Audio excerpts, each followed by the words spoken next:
the jokes sometimes, even if it's political rhetoric, we take that, we take in that. And those of you who tirelessly contribute to the band of solutions, which is really the trust of this program, to have it a little more solution oriented. We want to say good afternoon to you as well. We cannot end our good afternoons without giving thanks to the Creator, from Him who giveth life, and we have life today. We learned that a lady was not so lucky recently, and a child, and actually some children as well. I was reading a story in Louisiana where several children died. We will discuss that and more on our program. But good afternoon to you. Good afternoon. I'm here. Senior is here with me. Senior Matteson, good afternoon. Good afternoon, and good afternoon to all our listeners, as usual, those listening to us in New York, in London, and in Miami. Good afternoon also. Yesterday, we had a show, but we weren't here, I should say. But I understand it was a good show anyway. Seymour, if you're listening to us and you're coming, we have a space here for you. Good evening, and as usual, we look at the issues that are affecting us in Trinidad and Tobago, the issues that are affecting us regionally, and those that are affecting us globally. So today is no different, and I'm not too sure where we starting today, but well, we did start with London bridges falling down by the mighty Sparrow, and in that song, in the way only Sparrow can do it, you know, he is a great orator of history, and that is the value, and still is the value of Calypso up to today. Social commentary, and the relevance is international affairs as well. Not just things that are happening in Trinidad, but things are happening around the world. And Sparrow talks about London Bridge falling down. And coincidentally, Mr. Starmer, the Labour, we wouldn't get into the fact that it's Labour. I know we could go there too. But the Labour-led government is in some hot water, led by Mr. Starmer. Keir Starmer, elected in 2024. So right now they are batsmen, they are men catching around the bat to see if the wicket will fall. He took over from Rishi. Yes, Sunak. And before Rishi was Truss. Madman. Yeah. And so it is only just under 2 years, approaching 2 years since he's been there. To me, in all the Rishi probably lasts the longest in all the so, all 11. So Britain may be down 5-4 or 4-5 in a short space of time. Now, for us in the pavilion watching on, that might be a bad thing. That might be a kind of cognitive dissonance. Because, yes. Because if we are saying that we were coined from nothing. We don't resemble that motherland at all. Yeah. We are outside cheering at most. Good? Because nothing we do resembles the motherland right now. So the Prime Minister... Is that democracy though? That's how true democracy works. The Prime Minister's, he's furious. Whitehall's angry. Labour MPs are frustrated. But given a top official, Sir Ollie Robbins, the boot has not brought an end to the fiasco, nor to the political blowback for Keir Starmer. As one party insider suggests, in disbelief, there's no point to Keir saying again and again he's angry when that's exactly how the public feels about him. British people are very, very, very politically savvy. Eh? The Prime Minister's original decision to give Peter Mandelson the U.S. ambassadorship, one of the best jobs in the land, had risk from the start that could have been seen from space. Now we know that the former Labour Minister didn't clear security checks. Perhaps it was, even in the words of one government source, absolutely mental. A disastrous episode of don't ask, don't tell, spreading political poison months on.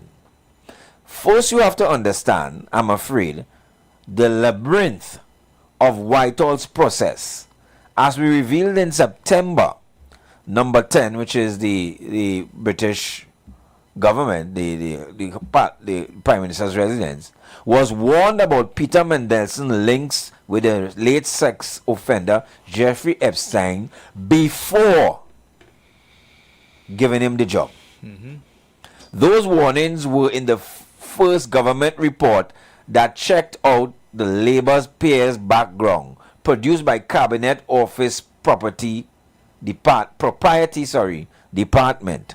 Starmer's team asked Mandelson 3 further questions after the report and was satisfied with his answers, although they now believe he misled them. Step 2. Crucially, after the Prime Minister had given the former Labour Minister the job, there was a security check known as developed vetting. And that's an issue we have to touch as well. We have issues, a plethora of issues, Mr. Senior Madison, with vetting. Right? But some people choose to ignore vetting. As we reported in the autumn, that's a standalone confidential process which involved an in-person interview, financial checks, and an ought to have been completely forensic, said one senior figure. To protect confidentiality, the details of those investigations would not have been passed on to number 10 or ministers. As sources told me in the autumn, the government still publicly says no concerns were raised with the ministers as a result, even though the agency that checked him out had recommended that he didn't get the job. That might also seem insane nearly 18 months later, but to explain, there is a process and there is a political reality. I want to repeat that. There's a process and there's a political reality. Under an obscure bit of law, Section 3 of the Constitutional Reform of Governance Act, if you're really interested, ministers do not have the power over security vetting. The vetting agency also provides recommendations to officials at the Foreign Office. They don't make decisions about who gets what job. Think of it like a credit checking agency. They might delve into your financial background, but it is a bank that decides in the end if you get the loan. In this case, the agency concerns were passed on to the most senior official in the Foreign Office, Sir Ollie Robbins. But he didn't necessarily see the full documented verdict at the time. And he seems to have concluded that the concerns he was told about could be managed. As one former senior official says, vetting is a process, not a point. It's not like a test if you pass or fail. It's about managing risk, not big thumbs up or thumbs down. When he appears in front of the MPs on Tuesday, Robbins will no doubt be pressed on why he thought the gamble was worth it. But the political reality? Before Robbins took a look, the former peer had already, that is Mandelson, been through a separate government check, and concerns had already been shared with number 10, but Starmer had decided to go ahead anyway, and the White House was expecting Mandelson, as the now former top Mandarin, at the Foreign Office on the line to the MPs last year, when the vetting had actually been taking place, it was clear that the Prime Minister wanted to make this appointment himself. MPs and advisors now say it's incredible and unforgivable, and that they are aghast that Robbins didn't flag the problem to ministers at the time. The law suggests that the ministers ought not to be involved. The process is meant to be confidential. And one ally of Robbins tells me simply he hasn't done anything wrong. It's a line that was echoed by his predecessor, Lord Simon MacDonald, on Saturday. Number 10 wanted a scalp and wanted it quickly. So I would stop reading for there because it's law for now. In effect, Sir Ollie Robbins was fired last week. The political directorate had to get a scalp. And the top foreign officer, the civil servant, was made to pay for this. Now, in our scenario, you know, this is a different place. Very different. There are no vetting.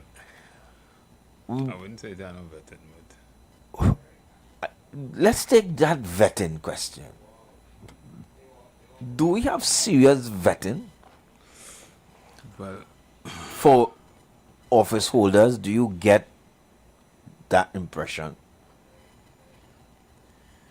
well, to what end? I mean, To what extent? yeah, the vetting will have to take place from the political level first, But then there's a Party level. political reality. the party level, and then when you get into government, I mean, even if you have vetting, to what end? Because I mean, you're elected already. Well, you see, the argument here, one of the arguments is that at that time, Starmer was a Donald Trump convert. And Mandelson had links to Epstein. And Epstein had links to Trump.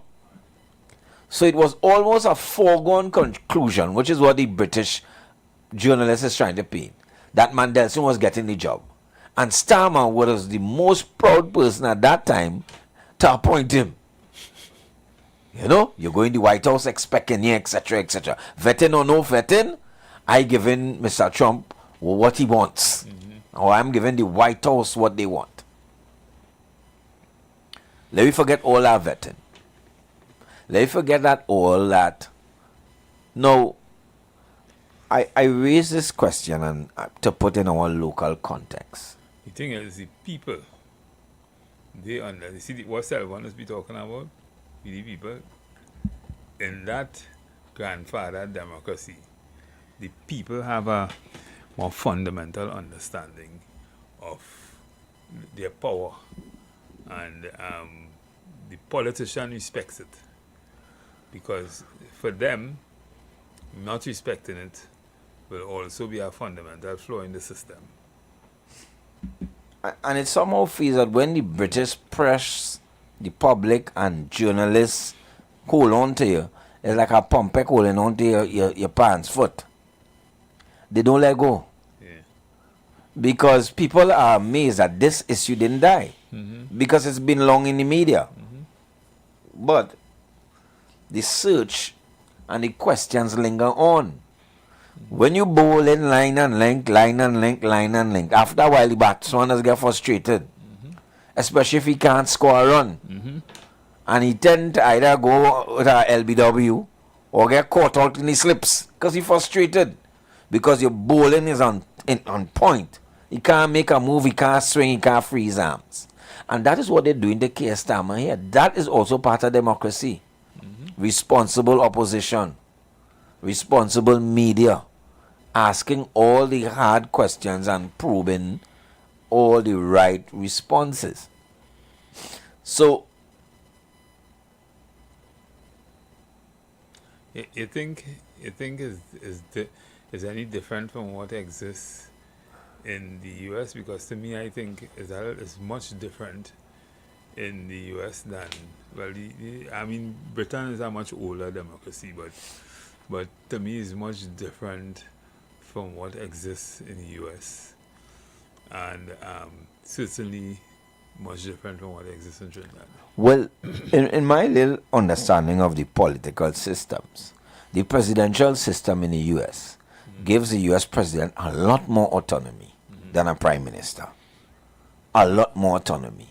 And it also, the British democracy also gives more power to civil society and other groups. The Americas counterweight to the president is the Congress. That's really his only constraint. By the time it reached there, he had to kind of say, well, I might get defeated at Congress. And then, remember, he has the trump card of the court. The Supreme Court. Yeah. Good? Because, the picks are his. Well, these days, it's looking These days, it ain't going too good neither. And they're coming in for fire. he firing at them at will. Yeah, the Supreme Court, there was a dissenting judgment the other day. And I know he was... he had to pay back. Yeah. Tariffs and all that kind of yeah, thing. he wasn't too happy with so many things. But Trump is a man when it goes against him. yes, It's not like Trinidad. You don't want to. He making noise. He curling at the judges, and Trump is really a madman. yeah, he is that leadership style is totally worrisome. But I'm saying in Trinidad and Tobago, we have politicians who are sometimes or most times surrounded by professionals, either privately retained or members of the civil and public service. They are the ones in the field. They are the ones who work government come, government go. They are there. They are the ones with the experience. I don't know in our scenario if it's really the tail wagging the dog or the dog wagging the tail. I don't know. You mean in our scenario? In our scenario.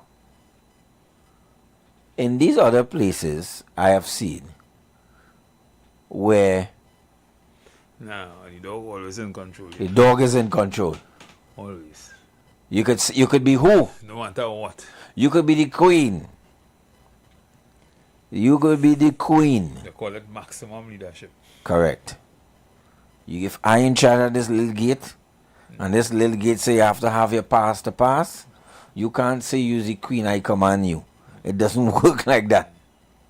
Good? You are well within your power. The law will back you. Groups will back you. Other people will support you. And then it will fizzle out. We have a situation where, interestingly, the assistant, or I think he's the person in charge of the municipal police station, was sent on leave pending the outcome of an investigation. Now, I watched that precedent, and obviously my mind went back to Joshua Samaru. Yeah, mine too. But then we don't know. Anyway, I'm going to say that. I think the reasons are similar. The gentleman, the officer in this case said, the ACP, I think is his title, he said he understands that this is part of the investigative process. He understands this is part of leadership. And he says that the being sent on leave might even protect him from getting involved and sullying the process. So he does not see it as anything acrimonious, right? Which is very good and very mature. I would think the Joshua Samaru's case was even more emphatic in my mind. somehow that principle was not applied. Somehow the discussion began to be what he didn't want, who didn't do nothing wrong and who didn't do nothing wrong. But the public service or the civil service does not work when there's direct political interference. You mean in Trinidad? In Trinidad. When there's direct political interference.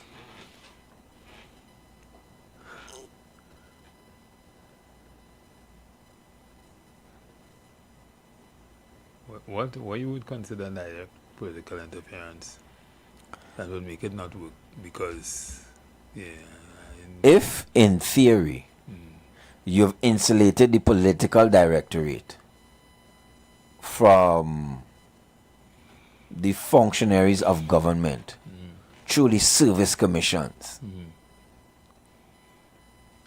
it is incestuous that you turn and then manipulate the service commissions.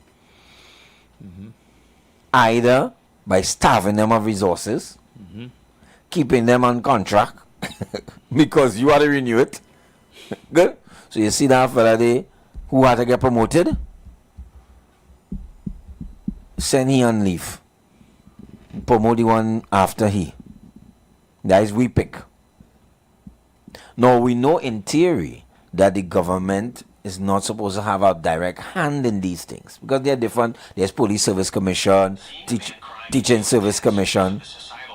There are other service commission. There are many service commissions which are put into place to insulate the public. That's why these service commissions were, Now, Dr. Keith Rowley did opine that structure is not working. Incidentally, he was accused of interfering with the merit list. He was accused of interfering with the merit list. That's just an accusation, but that's one good example. But when you ignore professional advice, there's always a price to pay, even if it was politically expedient. No.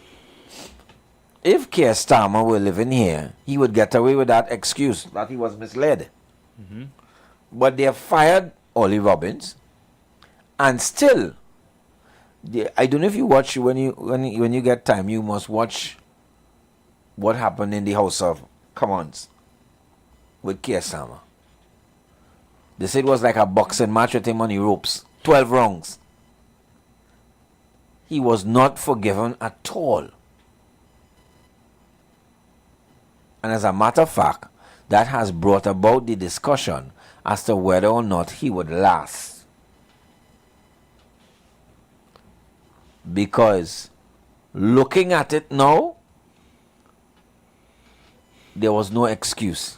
When you look at the British Parliament, how the kind of political blows they take, and how sometimes how eloquent, how agile, how everything how politically savvy you have to be to survive there.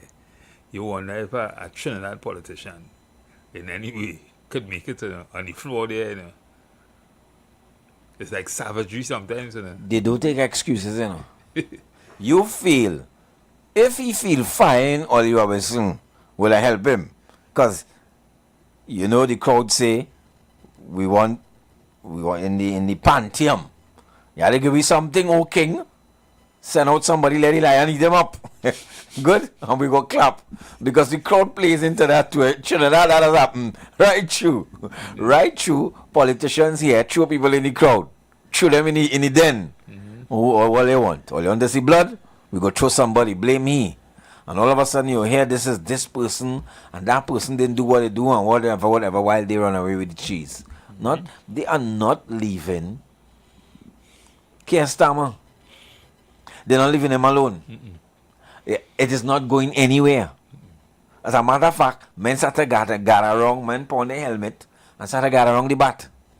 Because they're sure as they a catch is going to come. A catch the opposition. Think that could have mentioned that way. Well, it happened to Manon a couple of times.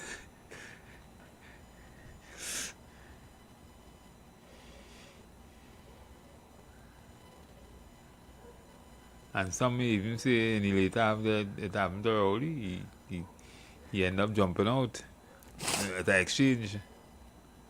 A Foreign Office minister says it's astonishing that ministers didn't press for more information about the vetting process when Mandelson was given the job. It's shocking and it's also incompetence. When giving a job to someone of that nature, nobody asks the question whether David Lammy, the foreign secretary at the time, or the prime minister didn't ask, is everything okay? So it wasn't like, don't ask, don't tell. That the game that was playing. Remember, you don't have to tell me. So I didn't ask you. One senior Whitehall figure suggests Ollie Robbins has seemingly been sacked for not creating a problem for the prime minister. Not for creating a problem, you know. For not creating a problem, which is quite novel. The great lesson from all of this is that the Labour government want the civil service to save them from their own judgments. That is the paradox I wanted to point out. The government wants civil service to save them from their own judgments. You understand what the British people are saying? What is more baffling than the botched decision making at the time is that officials have been going through what happened behind closed doors for months.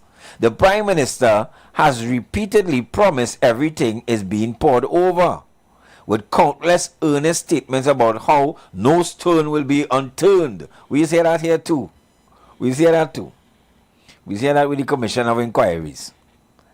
When he was given repeated assurances that the rules had all been followed properly, on one of the hottest and most embarrassing political controversies in the year, did Starmer really not think to ask Mandelson's security checks had come back clean?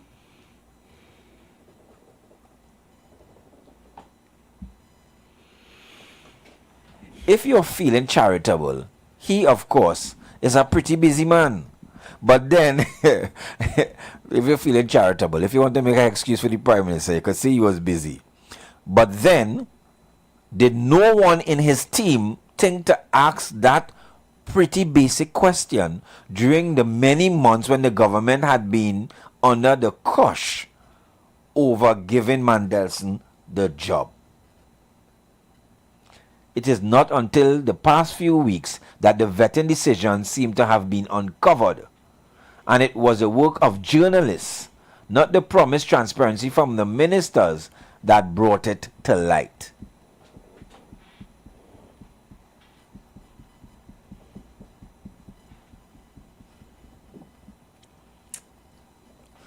We have a situation here with a young lady that died on work.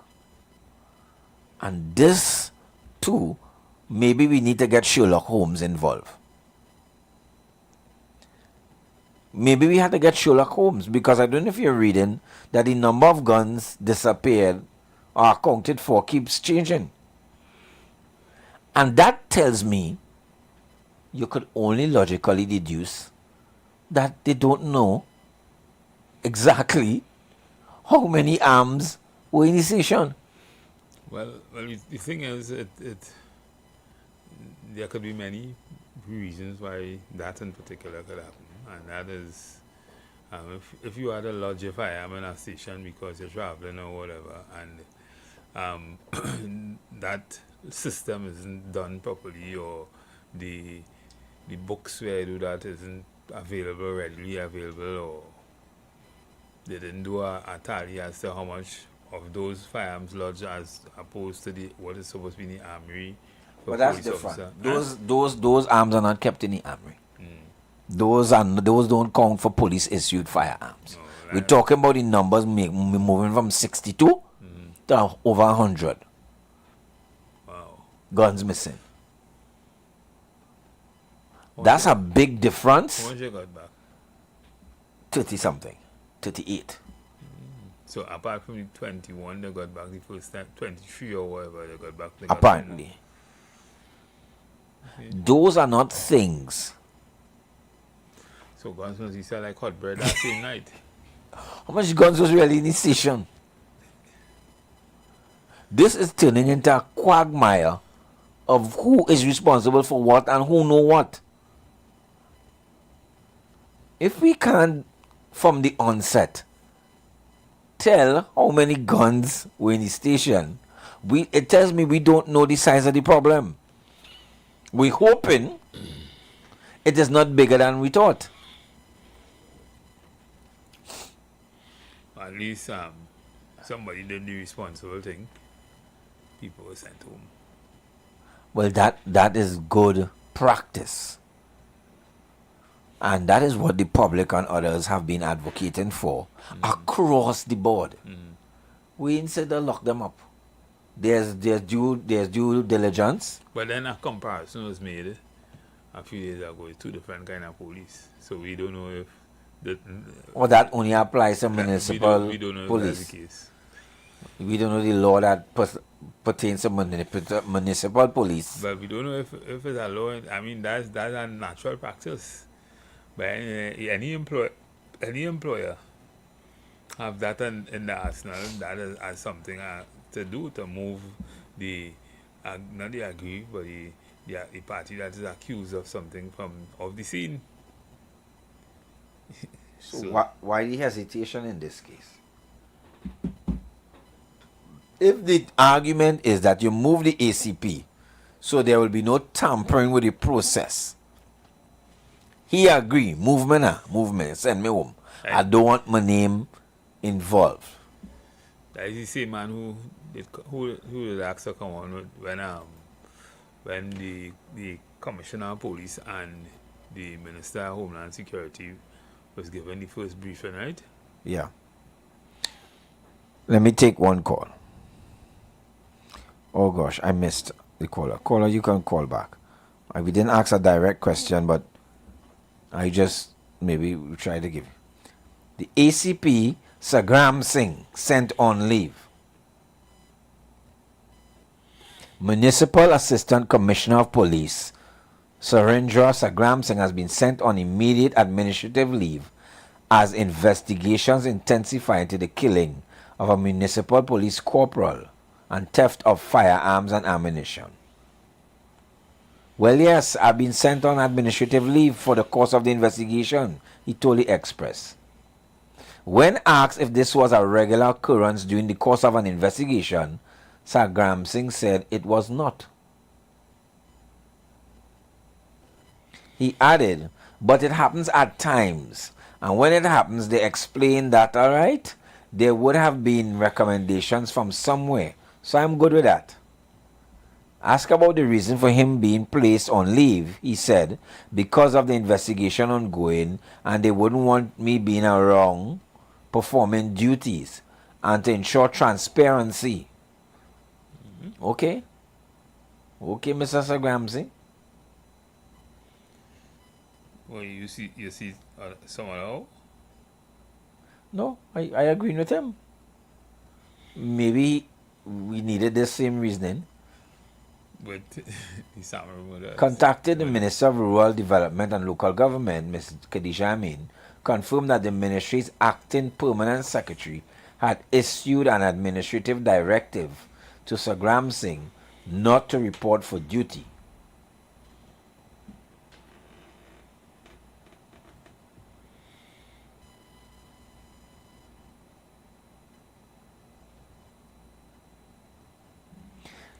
Senior sources told the Express that preliminary police investigations point to a group of municipal officers who have been involved in selling guns and ammunition to the criminal underworld. And information obtained thus so far is that Eversley may have been part of the circle. This has been going on for the past 6 to 8 months So, and raised questions as to how it was allowed to take place. A senior officer told Express sources. say the 100 and something guns had gone missing were guns, I didn't read the article, Yeah. were guns that might have gone missing before. No, not before. They're saying it has been going on a while. The trade, the purchase, the selling of guns. So, the logical conclusion is it's much more than 100. They said it's going on for the last 6 to 8 months. No, but who guns is selling this? They getting guns and selling it? Or they No, selling meaning it's government police guns. guns? They were asking. Yeah. But I'm not saying it happened on this occasion. This occasion, they're saying 100 where they really don't know. So somebody agree and decide to come and take all. Yeah. Oh, okay.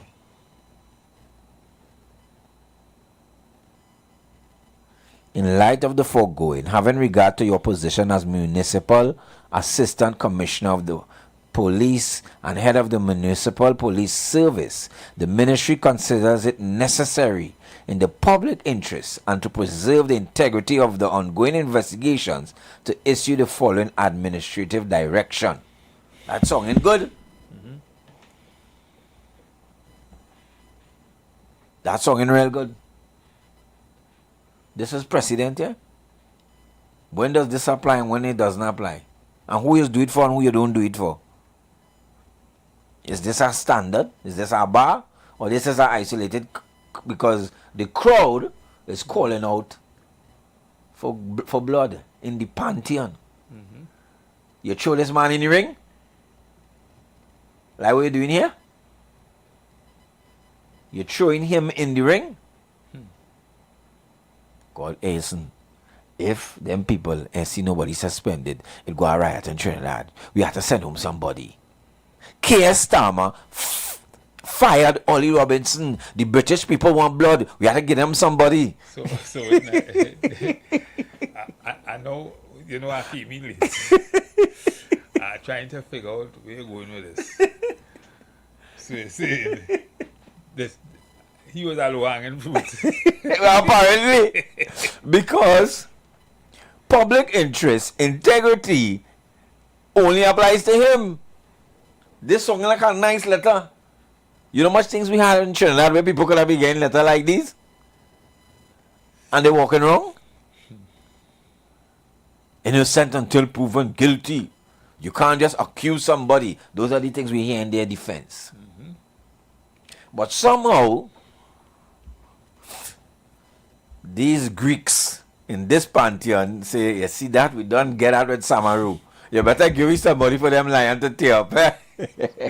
You better throw somebody in the ring, partner. Let me see. You know when you watch those gothic shows, they like blood and gore. Somebody had to get a head chopped off with an axe or some kind of thing, and the whole crowd ball away. Yeah, if you ever watch those shows, those old shows, those Roman shows, those Viking shows, somebody had to get shook. Somebody had to, well, boy, we had to sacrifice you. I like the words integrity, investigations, to preserve the integrity of the ongoing investigation in public interest. So you take a soft target. I like those words. Don't worry. You're going with pay. Don't study. The media will say it's a old dog, but don't study that. Don't study them. We believe in you. Truth and justice, and you get them all kind of fancy talk. This time, old people say again, I'm out and telling them, looky, all the dility. Shame on he. So I now understand the play to distance police from the municipal police. Remember we was asking why that was done. Join us after the break. You've got bills to pay, and so do we. Let's go pay some bills on the street 919 FM.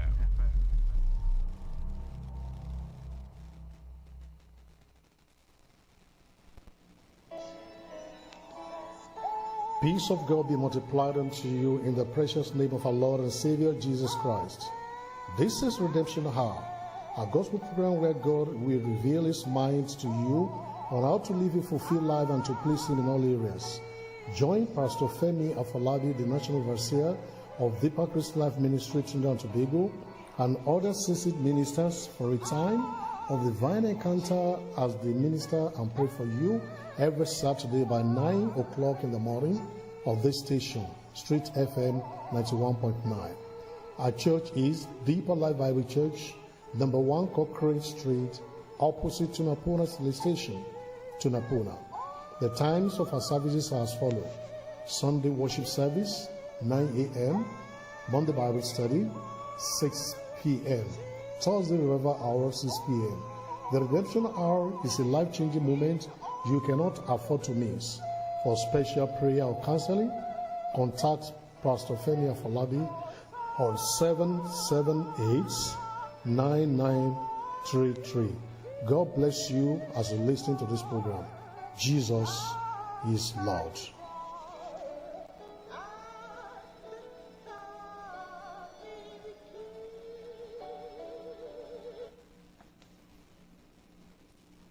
The Honorable Prime Minister Kamla Persad-Bissessar has replaced excuses with results, and the proof is in the numbers. In just 9 short months, the state of emergency has delivered a historic 42% decline in violent crime.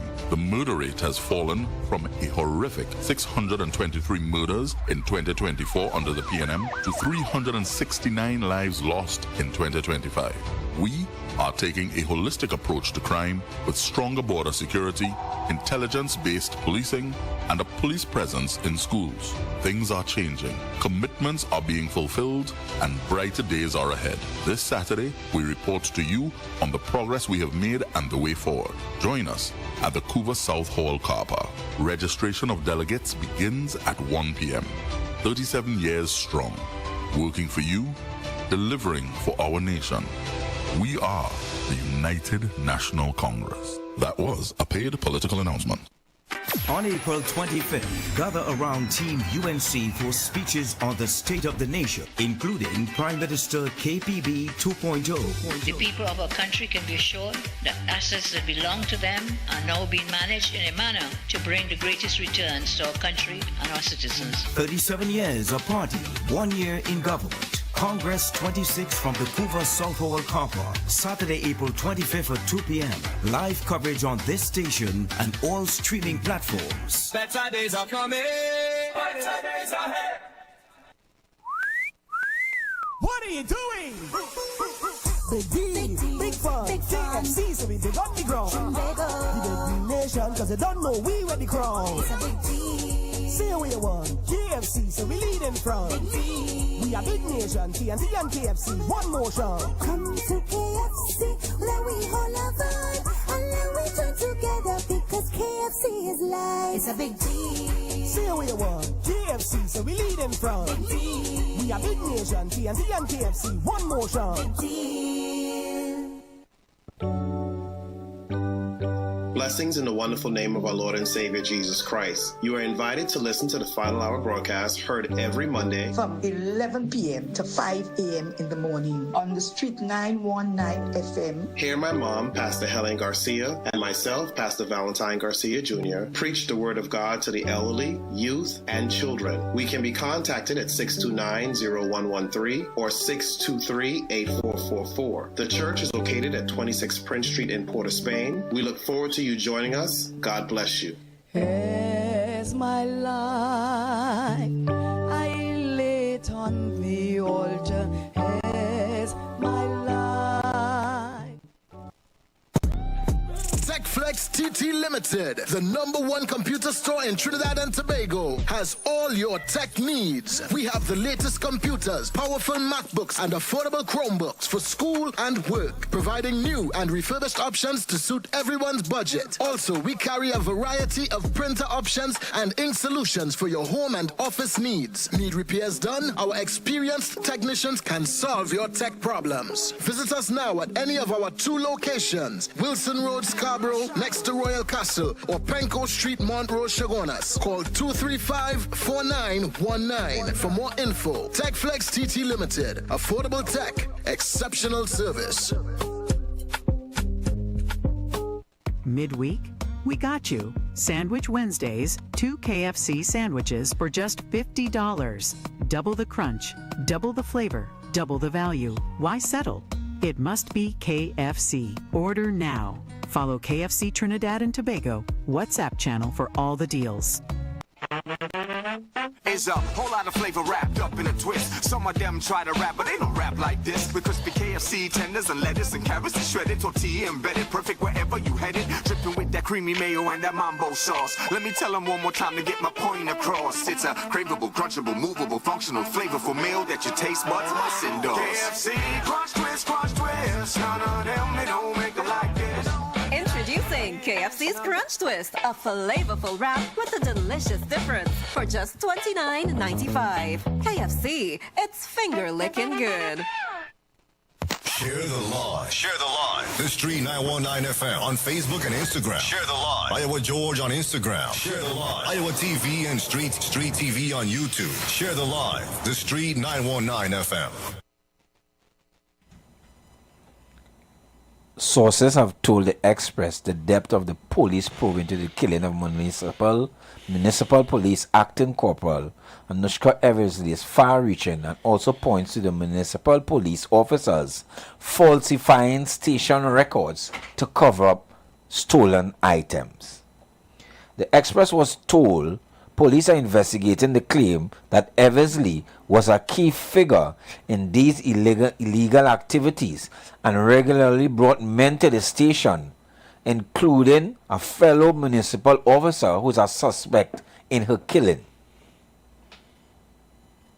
Sources said that it was suspected that Eversley facilitated the use of municipal police vehicles for transport of drugs and guns and escort of gang members during the conduct of criminal activities. All that, boy?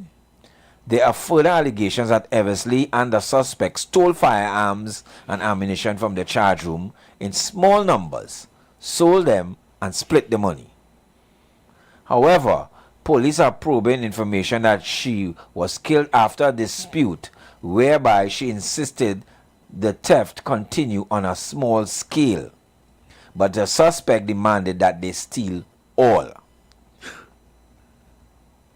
According to sources, Eversley was on duty last Saturday night and had told the other two officers who were also working that she would handle securing the charge room downstairs and they could go upstairs and sleep. Sources said a man came to see Eversley later that night and they engaged in sexual activities. Eversley's body was partly clothed when found. According to sources, a silver-colored vehicle parked outside the station and, after Eversley was murdered, the suspect signaled to the two men in the vehicle to enter the station. They did so and carted out the guns and ammunition. Sources said police have intelligence as to where some stolen guns and ammunition are hidden, and people who are hiding and abetting these criminal activities will also be apprehended. The police commissioner yesterday had no response.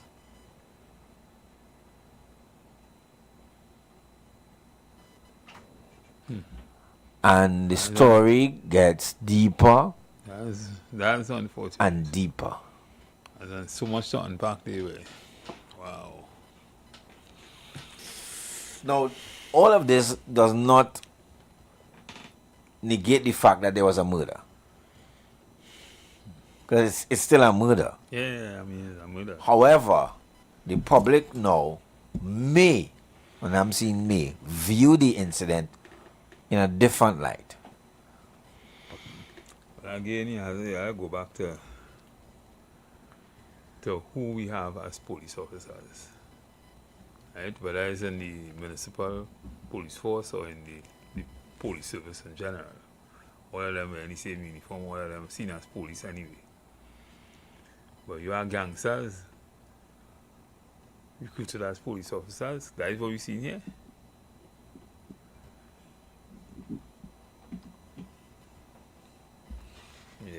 No. A logical question, Senior Matterson, would be, how could all of this be happening? And the man who gets suspended didn't know. Because how they find out that they would have more than likely found out from the first person to hold. Correct. Somebody squeal. Somebody say, listen, I was in it, but this is going on since February. Somebody squeal. Because they say this is going on from 6 to 8 months. What month we in? April. So it's our custom and practice. Do we... October, November. And when I say we, are there regular checks for arms in a police station? Are there? Or they just have a pile of guns and say, well, 1, 2, 3, 4, 5, everything there and gone? Is there regular inventory in the armory? Because even in the Chinese grocery, if you try to take from the Chinese, even if it's little by little, Chinese won't find you, you know. Chinese short to find you. You try and thief Chinese sausage little by little and see if you're getting away with it. Yeah. They will find out. And these are guns. So what I'm saying... I mean, whether there were, audits... These things... one would think that these things I ain't saying every day. Mm-hmm. Right? But these things should be audited regularly. I think they are, you know. I mean, in most stations, handing over and that kind of thing does entail a count of the firearm. Just like any handing over in any gas station anyway, a count, an audit of what the last shift left, the new shift, what guns are out, you know, that kind of thing. Let me take this caller. Good afternoon, caller.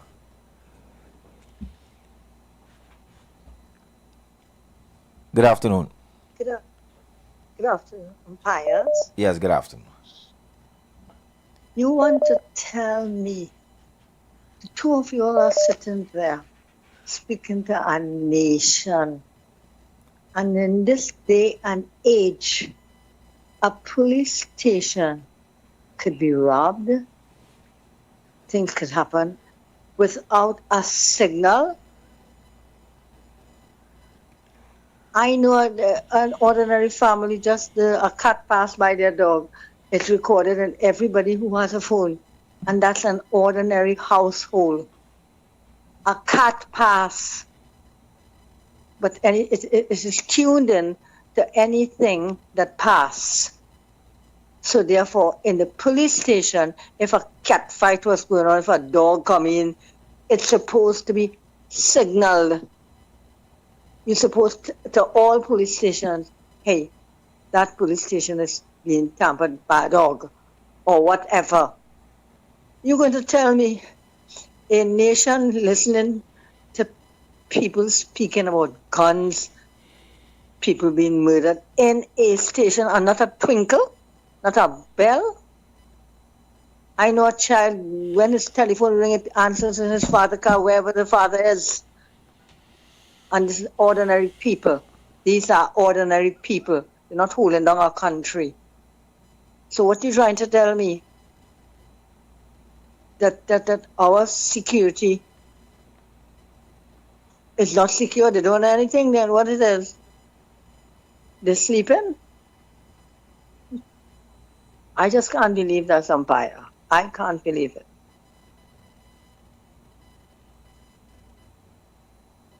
Okay. We are as confused as you are. Because, yes, you are sitting down there. So if something happened, a $5 billion fire break out in an oil company in Trinidad or anywhere, you do not know? You'll be sitting down and read it in the papers. Yesterday, a fire broke out. What kind of fool? With all this technology, a 2-year-old could go on the phone and see what underwear so-and-so have on. You're going to tell me you don't know what is going on in your country? We have Coast Guard, police, what kind of madness, all kind of people, and you don't hear a twinkle? Because even if it happened, how how could it happen without knowledge? So you leave your home, so you're sitting down there and don't know anything about your home? If anything is happening abroad or anything happening at home, you will know. Not in this modern age, you will know. So you can imagine a station. I can't believe Trinidad and Tobago listening to this. Murder, arms going, they don't know how many. And then the foolishness of nobody takes an account. People selling sugar cake must be know how many sugar cake they had and how many were sold today and how many they remain with. And they're selling sugar cake. What you telling me what armory and all kind of gun and all kind of thing? What foolishness. We are a nation of talkers and not doers. Talkers, everybody can talk and say what, but to do, like everybody hand folded.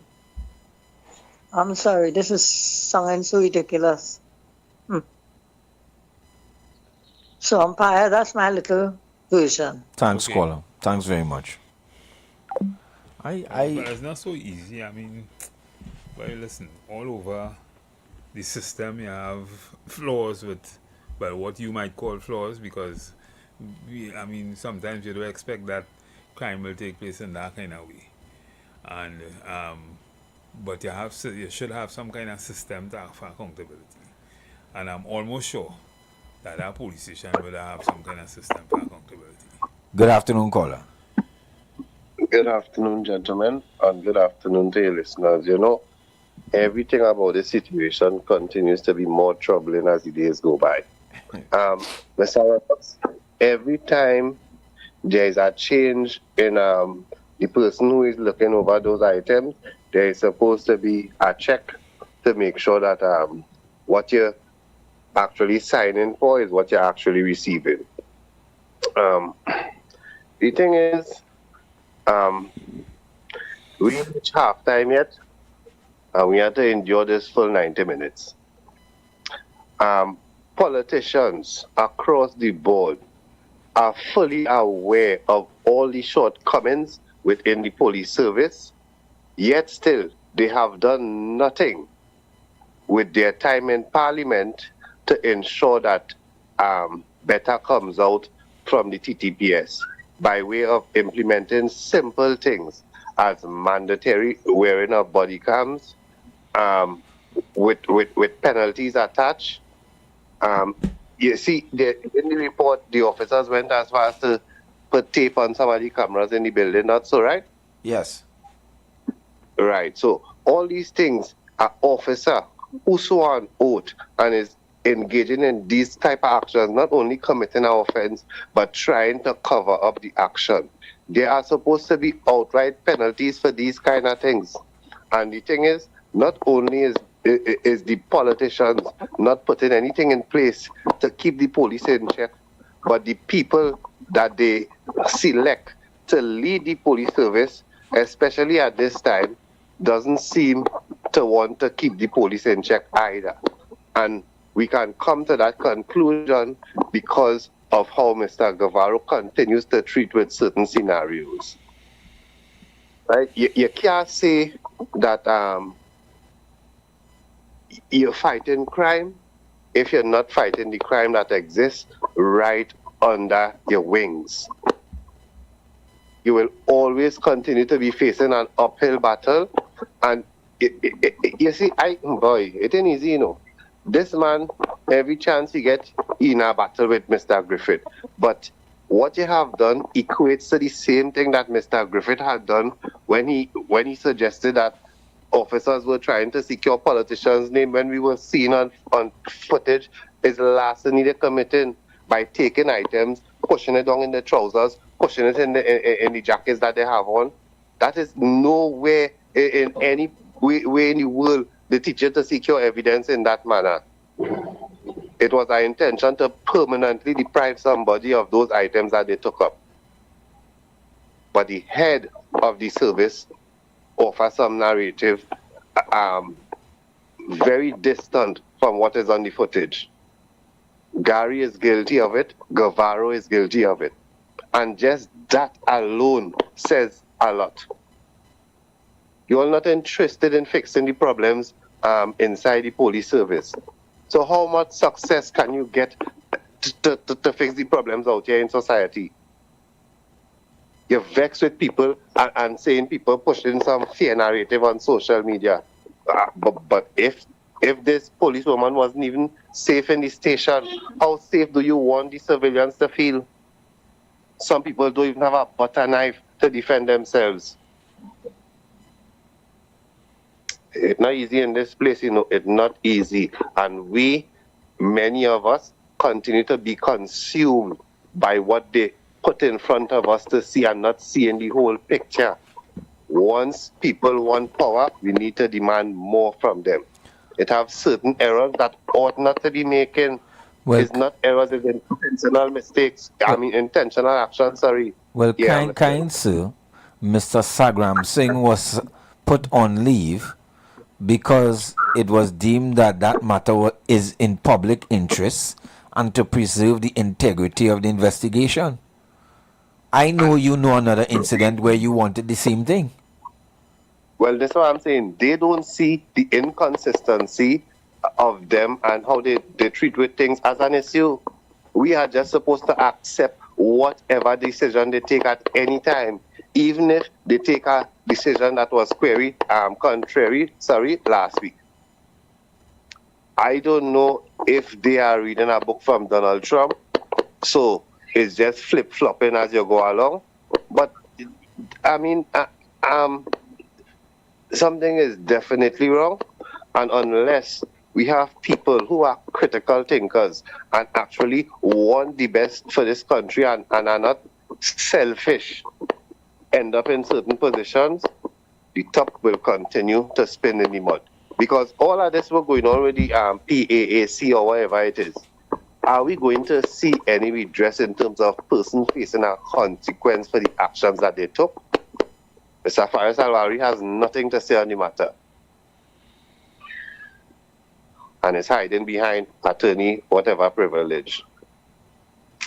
Until we strip these people of some of the privileges that they enjoy,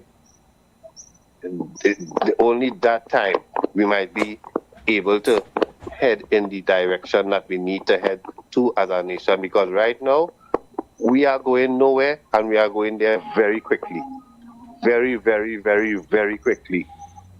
They look for all kind of things to just use up the money. It are urgent things that you could spend money on to solve crises that happening in the place. Crime is a crisis and the SOE won't fix it. Spend money on cameraing down the place, right? Oh gosh, Gary already showed up the shortcomings that exist in the police service, though he had his biases, right? He already showed that you all can do much more. You show a gun on social media, before the day done, people coming by you. But that doesn't happen now. That is not happening now. Anyhow, I'll have to listen. I think I said enough. Thanks for allowing me. Thank you, caller. Good afternoon, caller. Good afternoon, gentlemen. Good afternoon. I agree with the position of the gentleman, Mr. Singh. I agree with that because he was the guy who was, you could say, in charge of the station on that particular night. That is what was in the interview with Mr. Alexander, the Commissioner of Police. When I say interview, I mean the conference, the news conference with the reporters. And even when question was posed, that we couldn't properly answer the question, especially where all the officers were. Yeah, and how many officers were there? I think it was about 7 they mentioned, but he couldn't explain their whereabouts. With that said, if he could be suspended umpires, then the officers who were involved with the shooting of Mr. Joshua also should be suspended. Continue. They should be suspended, and I mean that was so brazen. For the same news reasons. coming out of TV6 right now. If you go up on the TV6 online, you will see a new, I don't know if I call it breaking news or what, but now they are alleging he was involved allegedly in crime. Yeah, we read that here. You read it? So it's all kind of things coming out now in the public where guns were stolen before and you know, guns were sold and money was split and all these kind of things talking, and it might be some of the people who they arrested would be sharing some of the information to the officers. So this whole episode here, like it opened a whole kind of worms on time. So I'll wait to hear the continuation of this situation. Thank you, gentlemen.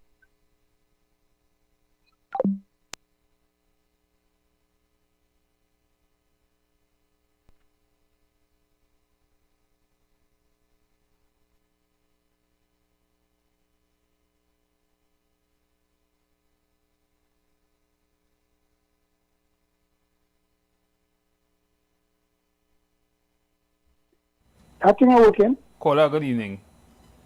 Yeah, good evening. Yeah. Mr. Matheson and Mr. Rolox. Yeah. Mr. Rolox, you touched a very interesting point this afternoon with respect to Keir Starmer. And I remember some months ago we spoke about the British Parliament. Quite different, quite distinct from our Parliament here. And parliamentarians, ministers, and we spoke about code of ethics and code of ethics for member of parliament, code of ethics for ministers. Prior to that, you had where the whole doctrine or the principle of ministerial responsibility or collective responsibility, where it was left to the minister, where there were concerns and people displayed a dissatisfaction with respect to failures or failings on the part of the minister in terms of the management, the overall overseeing of the department. Ultimately, he was ultimately responsible. This question of the opposition senator, I don't think that in Britain, under the British system, she would have survived being a member of parliament. Yeah, I myself, I don't think she would have survived. I really don't think she would have survived. She would not have survived. Yeah. And I looked at it and I said, well, look, and this is why we said that it is quite different. I mean, what we have here is really a distant cousin of what exists in Britain. Yeah, it's just that, and the thing about it here is this and that. And when people talk about this PAC, and we understand what is the job of the PCA or PCA Public Accounts Committee and whatnot, that committee, and that kind of behavior would have destroyed the independence of that body. And that body we know the responsibility is to really scrutinize the spending of government spending, and to hold public officials, whether they be ministers or they be permanent secretary or whoever it is, hold them accountable. So when they summon or they bring people, request people to come before that body, it is all to question the thing, in order to get answers with respect to how public funds are spent, and who is responsible, and to hold them responsible. The question of the creation of conflict of interest. How could you be questioning the person who you would have assisted in editing a witness statement? Nowhere in Britain, nowhere in Canada that will go down. Nowhere in New Zealand. Only in Trinidad. The people in Barbados would have been concerned because I know them. And in Jamaica, they would have showed their satisfaction about that. So it's not a question of moving the person from the committee. Because what you do there, it means that other people could do the same thing, and all they say is that is what happened. This is how it was, and that is, why didn't take action there, and that's it. So it's a precedent you would have set established. So we go in, most of the problems that we face are, in fact, most of the problems are of our own doing. In reality, let's be real. That kind of ingrained in our society, you know. It's not. This is not at a dating. This is something that I don't know how to explain it, but this is something that is ingrained in our society. I mean, it's difficult to understand the objectivity and the morals of the British Parliament. Even within the party. Yes. And they don't necessarily see it as dissent or adversarialism or anything like that. They see it as a moral authority to be able to, speak truth.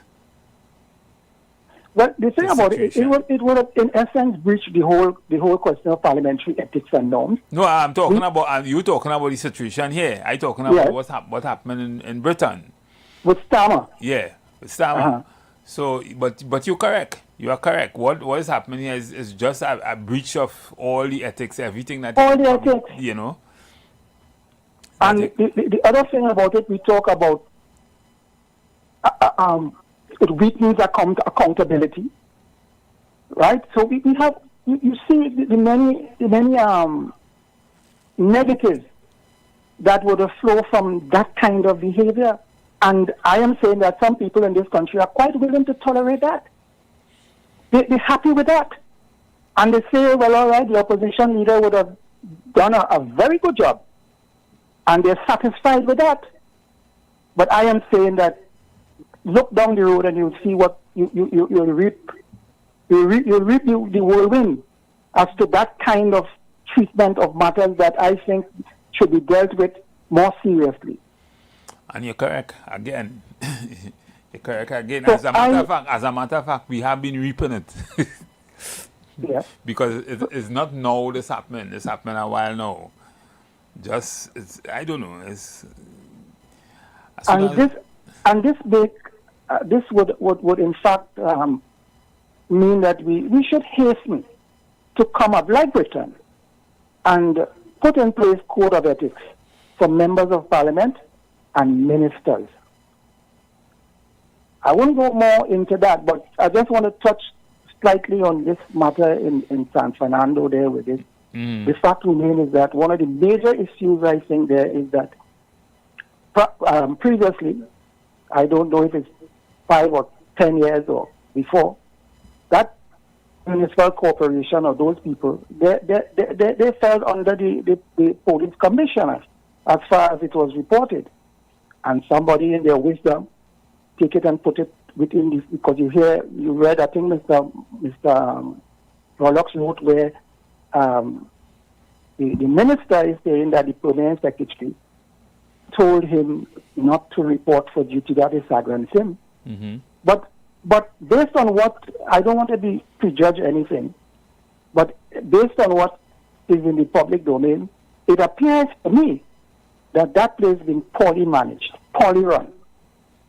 And what is poorly managed? The municipal authority? Yes, poorly run. And because we're not seeing what this, I don't want to prejudge the thing, but based on what is before in the public domain, I think that the question of accountability, and somebody raised the question of the logging and all these different things. Nobody knows how many firearms are there, or what it's all over the place. You don't run in 2026. That's how you run a police station. Well, we that don't is how know. you run. Well, we don't know if the commissioner of police tried a few days ago to create a distinction between the police service, the TTPS, and the municipal corporation police service. When you say create a distinction, what?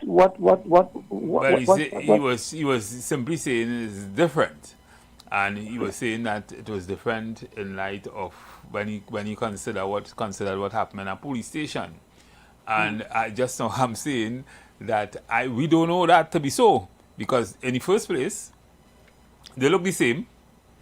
If you see them on the street, if you see them moving in a vehicle, you'll think it's the same police. And in fact, in my opinion, they are the same. They carry the same firearms, everything.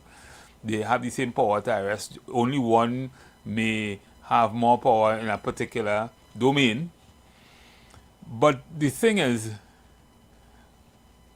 I would want to think that one is not necessarily a creature, one is a microcosm of the other. So to say, to even try to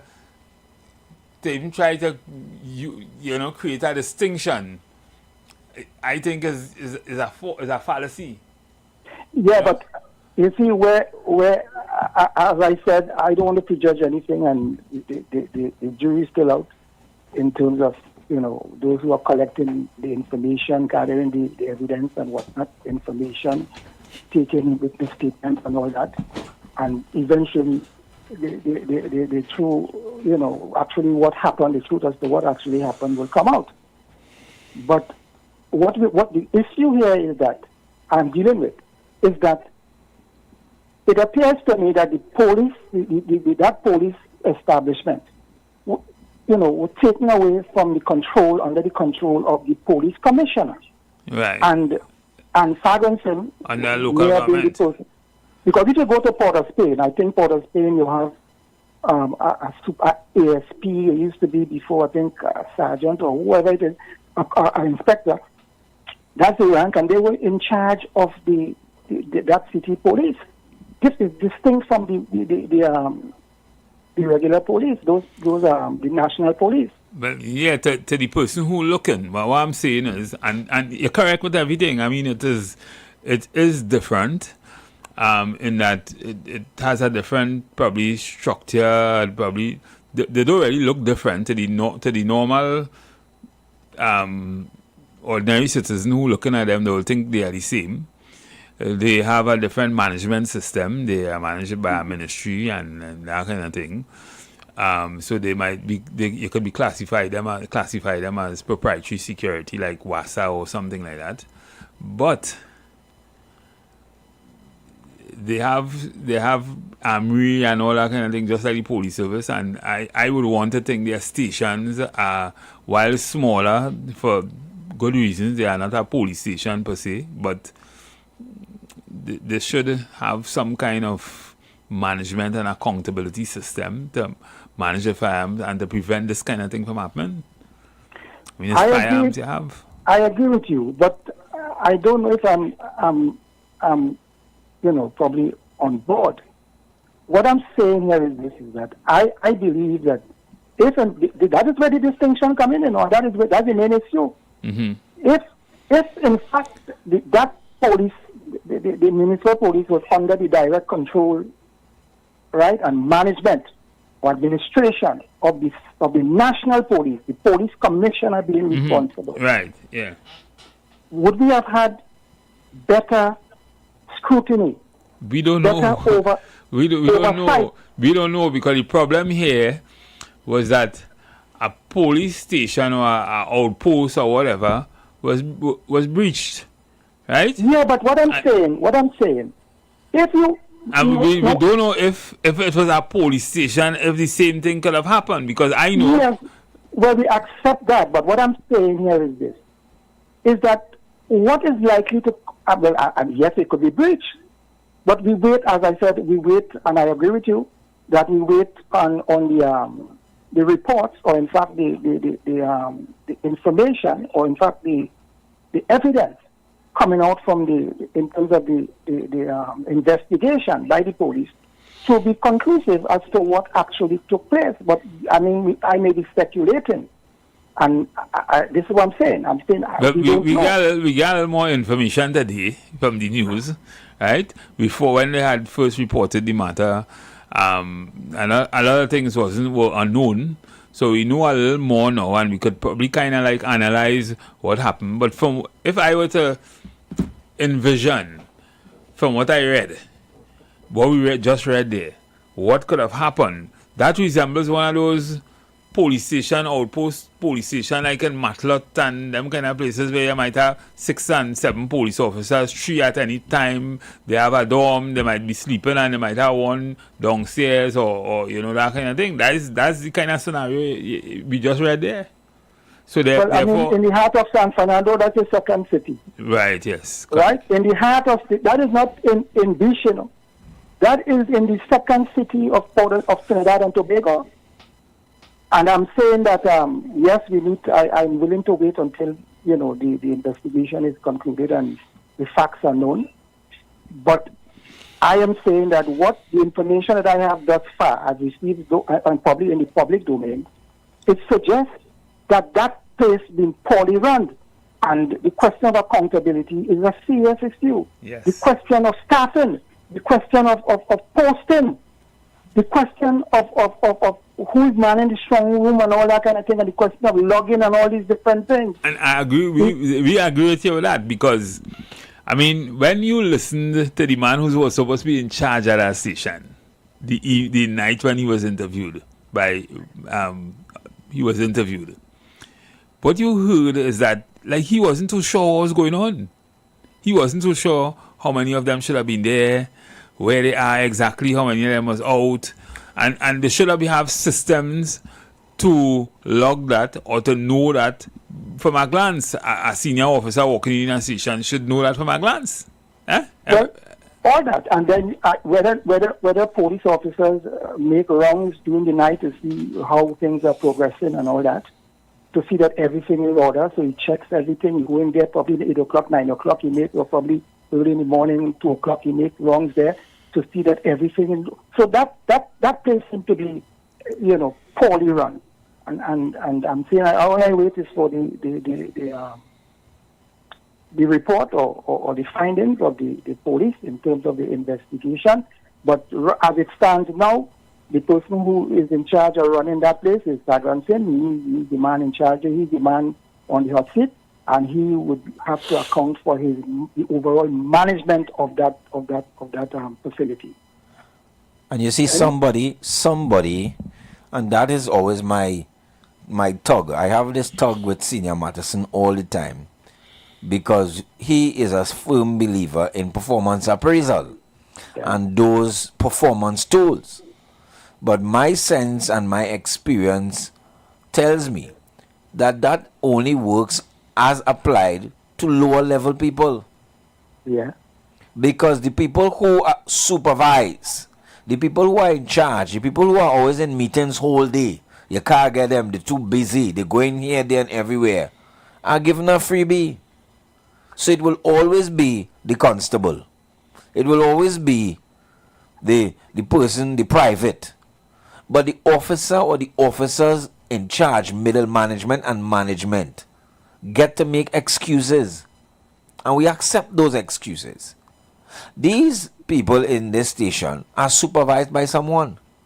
Yes. Not whole day, not every day, but these systems, especially in the protective services and any of these defense services, are very structured and tiered for a reason. Yes. Somebody reports to somebody, and that person reports to somebody. Yes. Well, Mr. Rolox, you are coming up with some very good questions, and those questions would have to be answered in probably some inquiry, and probably to a large extent before the tribunal, if there's one, or probably with respect to the whoever was in charge of that facility, that depot, or that station on that fateful night. So I don't know. I don't know, but I'm saying that you see, the thing about this thing is it hasn't been overnight, Yes. You see it coming. Yes. You see it all over in terms of how the police is being managed as a whole. You had situation in this country when you had a set of bullets all over the place. People saying it's some is the army, some is for the police, and I don't know any investigation, anything took place, how they were accounted for, who was held responsible, nothing at all. And I don't know why we continue to hold on to this farce about British lineage. Because we started the show with London bridges falling down by the mighty Sparrow.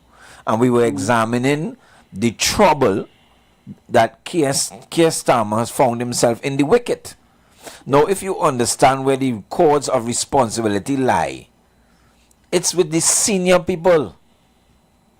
The senior people are being taken over the coals, including the Prime Minister. Yeah. It's not going away.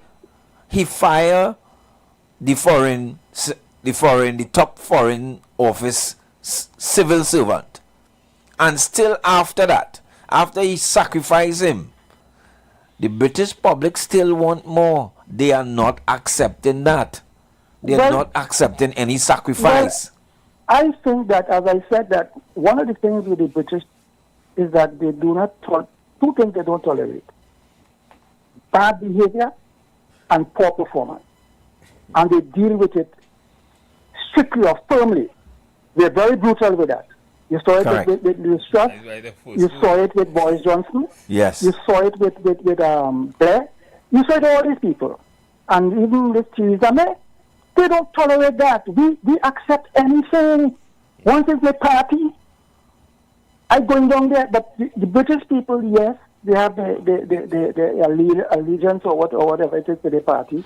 But they believe that what comes first is what is in the national interest, what is in their interest in terms of, the quality of life, the question of the security, the safety and security.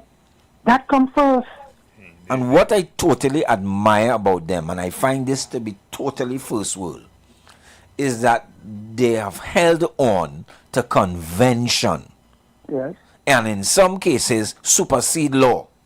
Yes. So while it might be your constitutional, nobody raises in Britain who constitutional right, resign. Yes. And they have all done so. All the prime ministers have done so. They didn't have to. But it is always by convention. When you find yourself in this position to do the honorable thing, in Trinidad, they'll have a big constitutional fight and they'll have been in the court and we'll be spending money. They are not like that, and you're quite correct. They hold performance as paramount.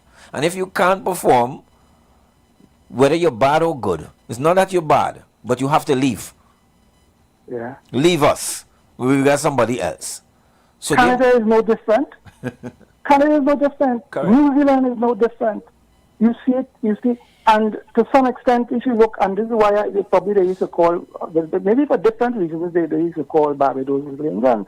But the fact remains, they stand firm too, Yes. They stand up. Yeah. Jamaica to a large extent. Yes. The only place, and I want to say the reason why Trinidad finds itself in this morass is because of our willingness to accept anything, justify, and defend it. Yes. Mm-hmm. And that is one of the reasons why we are where we are today. We have the constitutional and we have to change defenders. That mentality, that attitude, if we want to move on or go forward. It is sad. It's a sad day because what we see here in that police station is the failure of plenty people above these people. Plenty people. And the more the hole gets deeper, the deeper the hole gets, the higher the responsibility and the accountability. Because it looked like they were doing their own thing in this station for a while. But you see, they run things. You have to understand the question of friends. This country, who have friends in the right place, you're good, Wow. If you have friends and family in the right place, you are no problem, nothing to worry about. And she might have been the senior officer. Yeah. That is how this place goes. So you can shelter, you can hide. So, and as you rightly said, some people are favored. Yeah. And if you realize sometimes, even with training and all that kind of, sometimes you have senior people within those services. They send them abroad for they are like if they're the only people in the service who require training. And people quarrel about, because I was in a forum and we were arguing about the public service, and I told them that there's no public service anymore. They bought out the public service. It's political service is the name of it. That's who you serve, the politician. You don't serve the public. You want your contract extend or what? you want your contract renew? The public service, again, because you found that the power in terms of the public administration and whatnot. Yes. The power rests with the public servant, the senior public servant, especially when you have weak ministers. And I've seen evidence of that with this right now. I'm seeing it, where certain experts within ministry, they run things. And if you have a minister who is there and he can handle things and he understands what's going on, and really, because these people never in the public service, they're new to politics. Some of them even understand politics.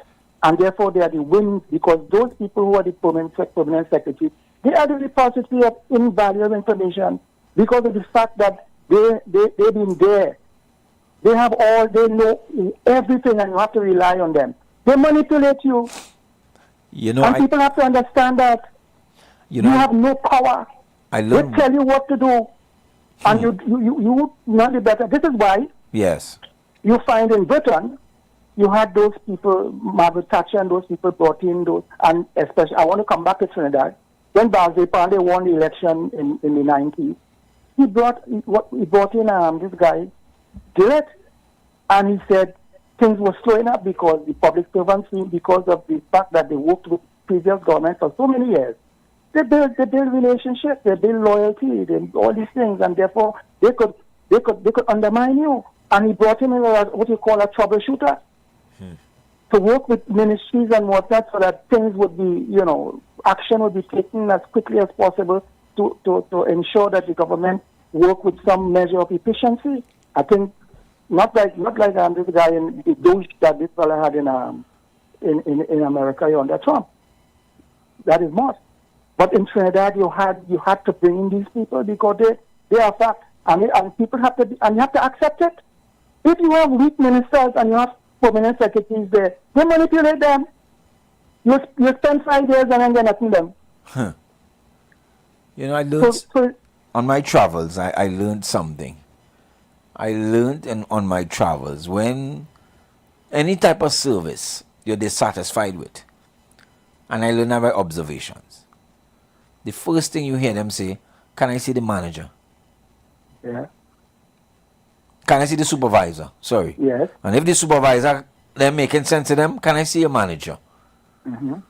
And that's what they do. They're not sitting down and argue with no worker and quarrel. Well, you have the odd people, but they understand responsibility. You go into these public spaces, the government spaces, everybody's senior in a meeting, whole day, What you mean? And the workers running riot. Yeah. well, with the boss, running in and running out the office as they with the boss, he in a meeting. With the boss lady, she going to a meeting for 4 days.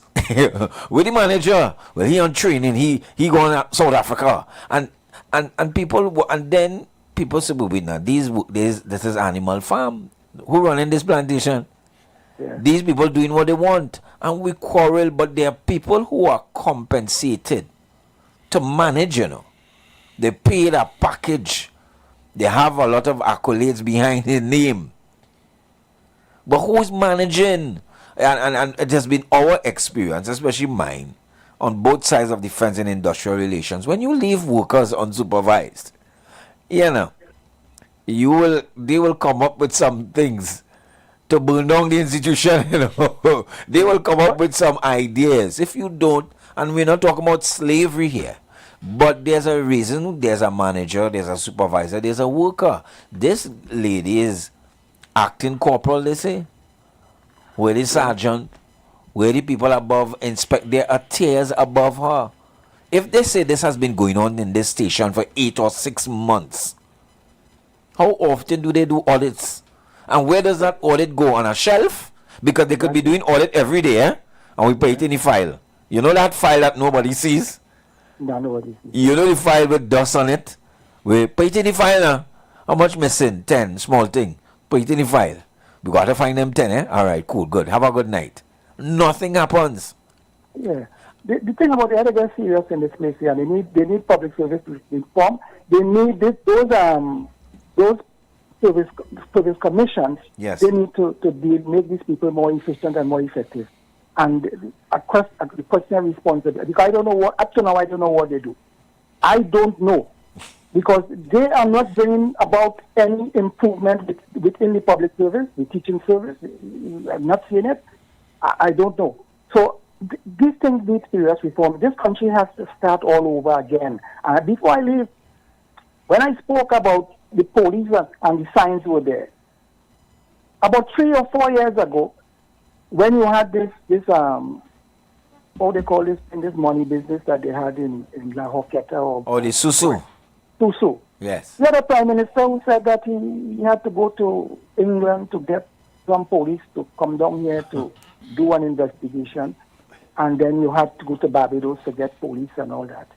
And if people didn't take note as to where the police, he didn't say so, and one question the effectiveness or the efficiency of the police, the capacity of the police to do proper investigation. So I'm saying that the evidence as regards a failing police service been there for a long time, but some people bury their heads in the sand and nobody dealt with it, and this is where we are today. Well, I see the Prime Minister has come out and say in a function here, I'm just watching the news, that there has been a lack of proper supervision, confirming that the head of the ACP, the head of the organization, ACP Sagram Singh, has been removed. Okay. Who said so? Who said so? I've seen the Prime Minister said so in a TV interview, apparently. All right. But lack of proper supervision is something that's supposed to have 20 points below it. Because it is not just lack of super. That sounds good. They are people. They are people. Yeah, but then, Mr. Martin, if you're talking about supervision, who is supervising? You have a civilian supervising a police? Because the permanent secretary, why move him from under the police commissioner and put him under a civilian? Who is he accountable to? Is he accountable to the police commissioner? I don't know. But he was there, I think, according to reports, he was under the ambit of the police commissioner. All this demonstrates is that we still adhere to 19th century management. Yes. I hear nothing between what you and him said talks about leadership. Yeah. Right? Correct. So leadership, in a situation with leadership, we wouldn't have that way I just had there. Right? We'll have people with responsibility, because leadership comes with responsibility and everything else, motivation and everything, all the whole gamut of things. But the thing is, clearly, our management structure, our bureaucratic management structure in Trinidad and Tobago, is what probably might be the problem down the road. If you were to juxtapose that argument you're having there, yes, with a situation of real true leadership and workplace arrangement and say Facebook or Google or one of Mark Zuckerberg companies, you'll see it's quite different. Yes. And the productivity and everything is much different. Everything is designed for not speed, but it's designed for efficiency and everything. So we could take systems like that to run here the same way, right? Or to run our operations the same way. But I don't know. We still in the 19th century mold. No, well, you see, everything that when you look for best practice, you look at what is happening in Canada. You look to see what's happening in Britain. They say that is colonial thing. We could do the own thing. Where you want them for, they right But because of that, you know. we're going for a break now. And Yeah, right, no problem. You've got bills to pay, and so do we. Let's go pay some bills on the street 919 FM.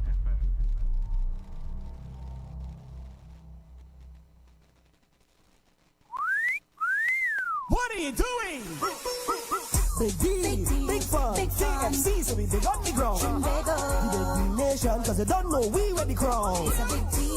Say what you want, KFC, so we lead in front. We are big nation, TNT and KFC, one motion. Come to KFC, let we hold our vibe, and let we join together because KFC is life. It's a big deal. Say what you want, KFC, so we lead in front. We are big nation, TNT and KFC, one motion.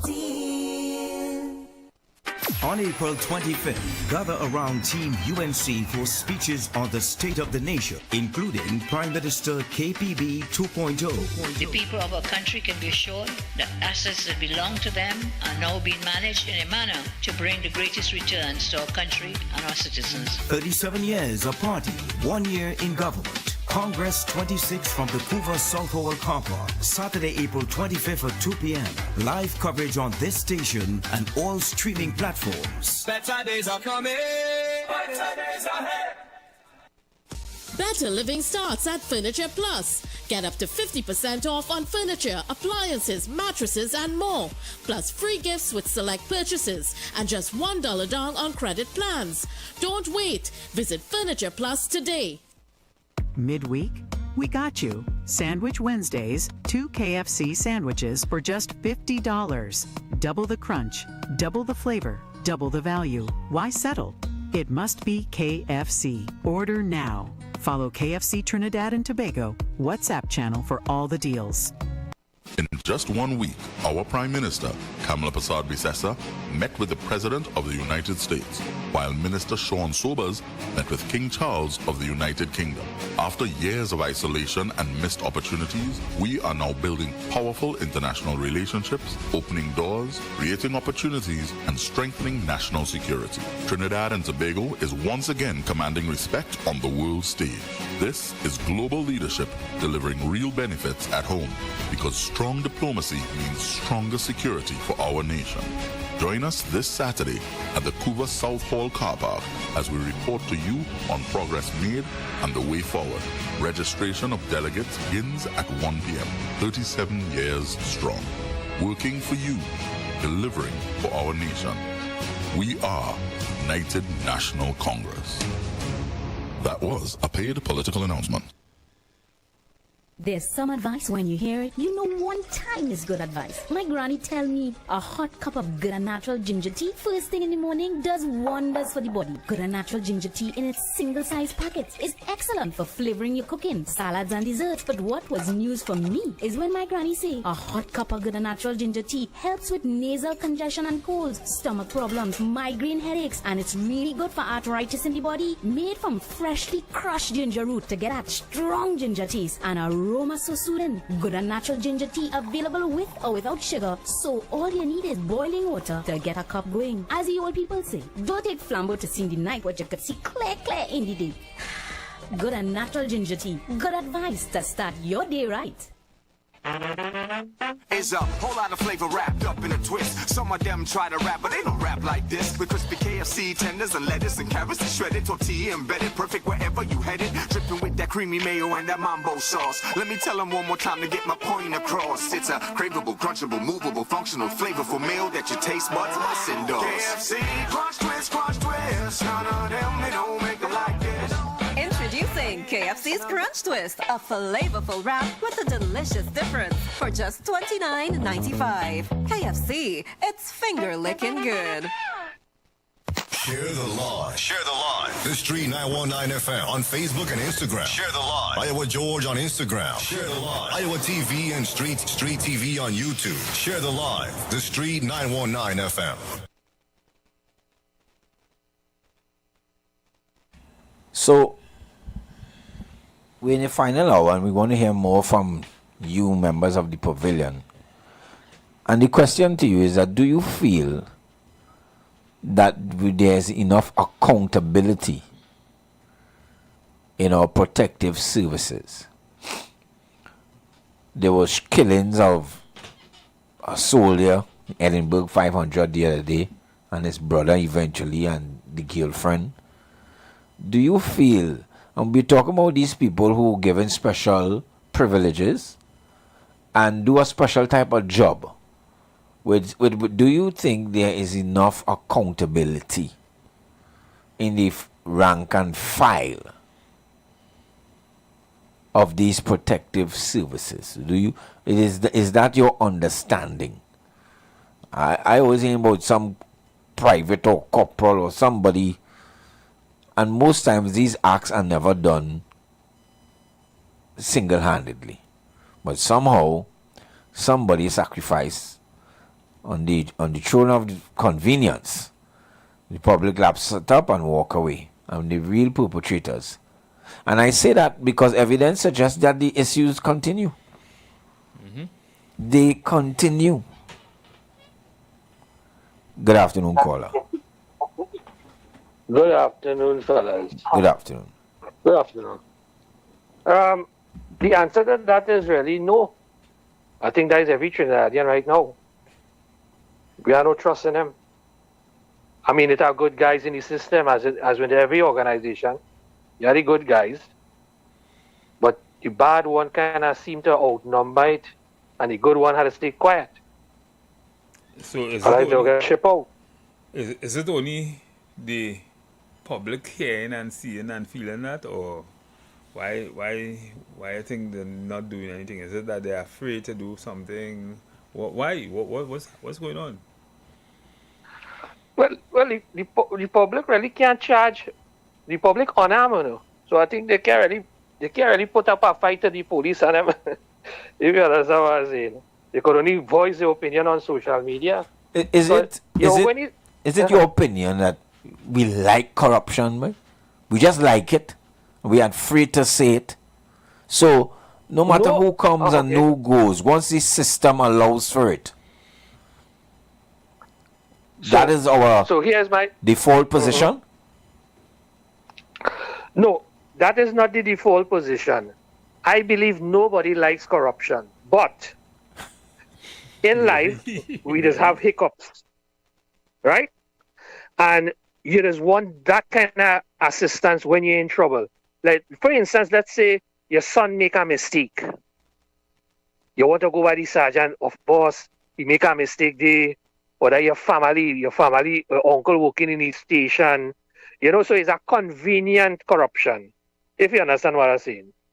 And then you could pay for this service as well, as with everything with licensed office, everything.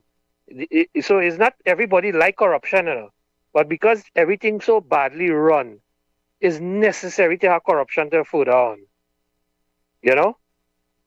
That's just my view. It's limited view, but that's just my view. Nobody really likes corruption until your hand in the cookie jar. Correct. And you need that help.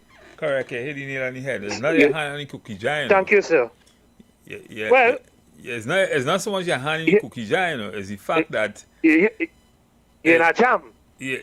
No, not in a jam, because situation, you shouldn't be in a jam in that kind of way. From the analogy you give, if we have a system where everybody is treated equal, and the system is designed for everybody to get it equally, the same way, pay the same thing, wait the same time, of course not an inordinate length of time to get it, then you will have no need for nobody wanting to pay to get it differently, and that kind of thing. Right. So clearly, we would have to probably organize the system differently so that everybody will be able to get things freely, fairly, in an efficient time, space, and time. That kind of thing. So once that could happen, then. And caller, let me give you a further example in my own words. I will put in it differently. Yeah. Have you ever been to the United States? Many moons ago, yes. Right. Do you know where the VIP area in JFK car park is? No. Do you know I where know I know the. Right, hold on. Do you know where the VIP parking in Piarco car park is? No. Well, I will tell you. But I would. Okay. It's right by the roadside. And do you... Well, that's what I'm not going to say. If you observe, it's always filled. Right. Good. Now, my question is, why? Okay. So, what about Granny? What about you? What about your auntie? What about your tanty? No, here's the other thing. A lot of these vehicles seem to be long-staying vehicles because they're always there. Yes. I don't know where these owners will be going, right? Why are they parked the closest if you're staying the longest period? And your granny had to walk from row E to the airport, to the terminal. You understand it? Yeah. Once you have a system that favors or creates privilege in those obscene ways that are very nonsensical, people are going to pay high price for it. And apart from people paying for it, some people are going to sell it. So you have a worker saying, listen to me, I do sell jewelry, I do sell shoes. I see that fella selling water on the highway, the next fella selling lettuce. I do all them things to sell. I have bullets. I work in the station. and people want bullets. You know? Yeah. You have a different market share. I again bright. Remember I say no whole day, you know. Whole day studying. And you're watching it. I watching people selling things. I watching the news. I seen all people getting away, all kind of thing, and I studying. Boy, if I could only sell at 10. And I sell my first 10 and I realized, but wait now. Nobody missed the 10 as well. The sergeant like he got a check. so I become bright in my own thinking now. Well, the sergeant. Well, and we said if sergeant won't have cut. Now we have a company we will not form. Because sergeant say, yeah, what I notice certain things missing, but if I get that thing. Because the report suggests that there was a group involved in this selling of arms, and the death resulted over a dispute in how the business transaction should go. Of course. So you see, in their own little way, they come up with a business model. Good. They realize there are no checks and balances. Nobody interested in bullets. I wouldn't ask about that. I wouldn't miss one. I'm just a member of the public. Good. But they understand that there's a market for it. A serious market too. With serious people who don't take it on credit. Cash on delivery. So once you have a system that favors some kind of a privilege or some kind of point one somebody over you have a use VIP and it have VVIP, then VVVIP, and then annex VIP. What do you think going to happen? What do you think going to happen to the fellow who's standing up by the gate? He remained there. No, he calling you. I'm working by the gate tonight. Oh. Come down here. Bring down your fire. You got much all here? 4 all here? Meet me in the back. Yes. You understand? Because listen, they pay any pocket change too, you know. Yes, so they think the organizers think they're exploiting the worker. But the worker have a different plan in mind. He says, see this photocopying machine here, I in charge of this photocopying machine. When everybody gone, I in charge of the photocopying machine. Hey, what going on? When you hire a little photocopying to do, check me in work now. I see security. I just lock up. I alone just be here. Remember, I alone here till 6 in the morning. So you could bring your book. You could bring your whole book list. I go work the copying machine. No toner, no ink next day. We all do. You understand? So what I'm saying, our very system sometimes, and I've used very comical examples, but there are a lot of things in our everyday life that facilitate this kind of behavior about, you know, who get through. You go by the airport, turn no ticket. Somebody watch you, 2 I make 4. Walk down to that counter. The crowd tick, but you can't say nothing. It become culture. Yeah, because in your mind, you gain a blind. That's what we call a blind. Get my blind now. You hear what they say for the World Cup match? You hear how much tickets they say sell? For the action of that match? I mean, that has been a pending allegation for a while. But everybody's a king in their own right. The man on the wharf, the man in the post office, the man by the gate, the security guard. The security guard does have powers. He Correct. doesn't have powers like the CEO. Everybody have a little power. Everybody have a little power. Everybody have a little power. And they're trying to monetize it. And they're maximizing that power. Correct. You see that. If you No, ever go to those people World Cup say it. games, you ever go to a World Cup game down White Stadium? No. You see how much car park it does have? Yeah, I ain't about that. But you know, no, the security realize it now. It's our game tonight. There's a movie space here. It's our space here. Me ain't get no bonus salary negotiations. To hell with that. Right. Just give me 16. I here all night.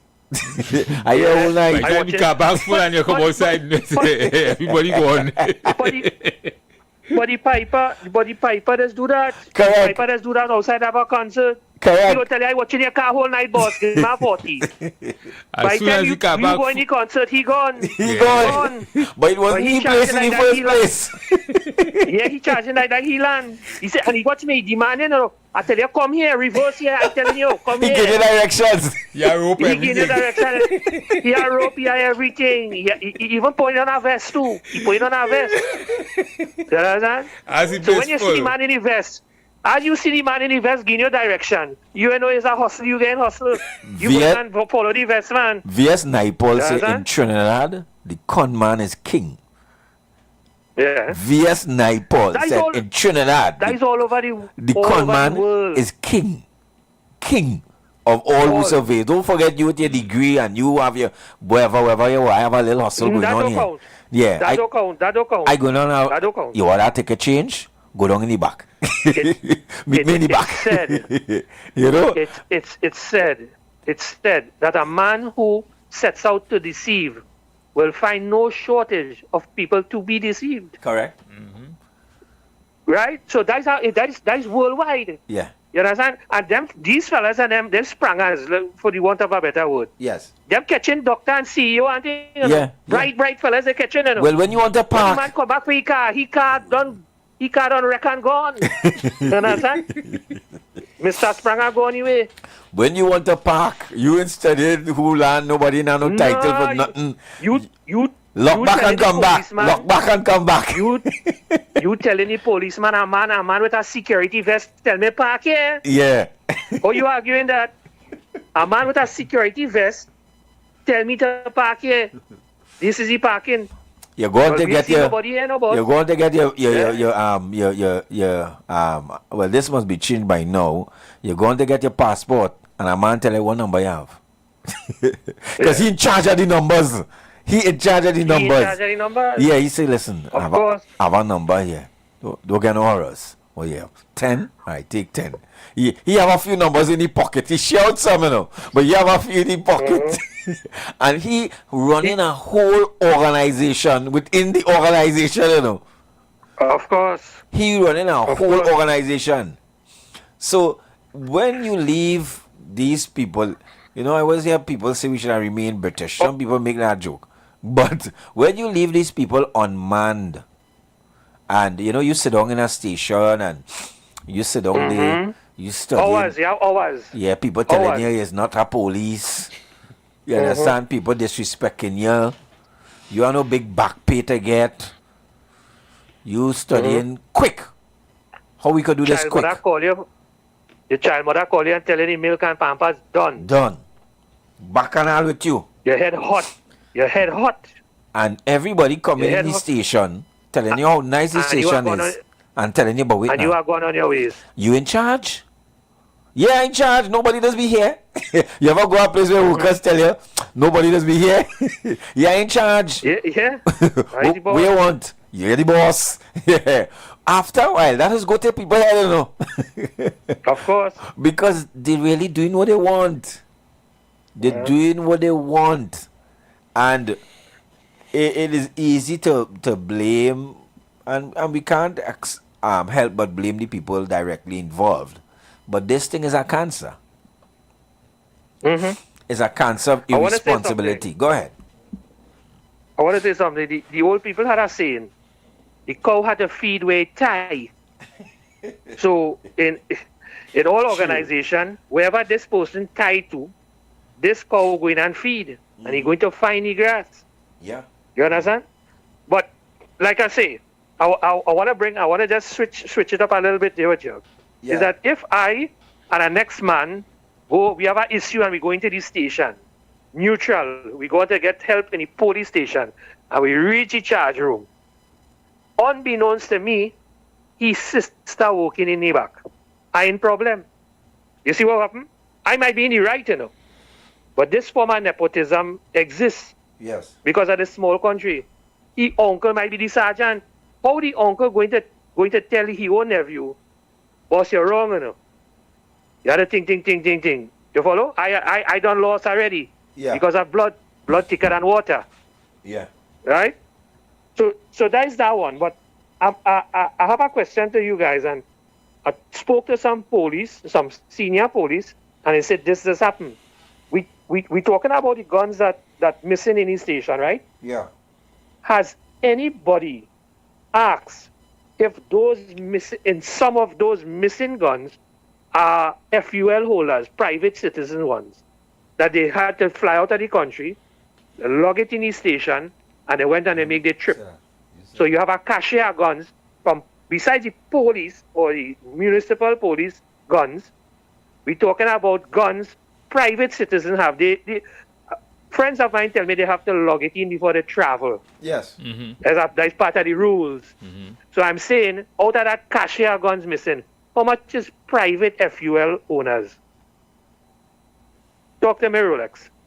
That's a good question. Senior Matteson did say we don't know out of that 100 or how much ever the number is, what was station issued, what belonged to private people. He did raise that earlier when he was making his comment. You know what I mean? Because we don't really know what the number is. The number changing tomorrow. The lotto number might be different. We don't know what the number is. We don't know what the number is. And that's critical, eh? That is a critical issue there. Yeah. That is a critical issue there. But then, when you talk about accountability, there should have been some way to account for that. Correct. When you log it, you have a diary, you log it through a diary and that kind of thing. So unless the diary is missing, then that's a different kind of problem. Well, they meant clean out the cache gun, so the owner would have his receipt stating that he logged the gun inside there. When he come now, they say, boss, the strong room empty, you know. We gotta get back there. So that's a private man out of FUL. And I don't know, maybe I watching too much TV, but I went to the police station the other day for a certificate of character. And I see the lady pick out the book, bram, and drop the book, going looking for my name down, and oh gosh, you know, that boy rule up the book and take a ruler, and I saying, book, ruler, we just had COVID and all kind of technology. This was a police station. She had to find the number in the book, and they can't read that handwriting. That stupid fella, he can't write. Don't know how he get any service. How kind of bacchanal. But you have to roll your fingers in ink. A criminal now roll your fingers in too. Correct. Why is understand? Why this not on a computer? Why this not on a computer? Scanning your fingerprint.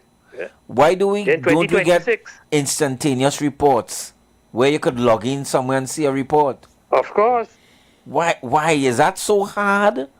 That is that too much? It's not too much. It's that by design. Right. It's designed that way. So now this by that design is why you could get away with all of these things happening here. It's designed that way. If we bring it up to par, you go have accountability. And I can't lock up my nephew and my niece or my sister or my daughter that are bringing the service. You follow? Yeah. It's too connected. So we have to We had to create gaps. In 2026, we still had a fingerprint with ink, physical ink.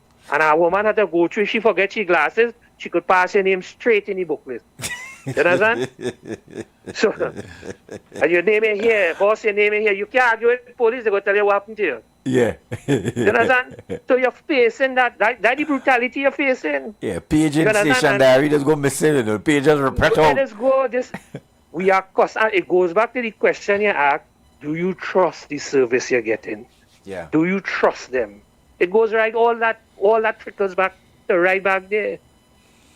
The fact they don't give you a receipt when you make a report. Where's your argument?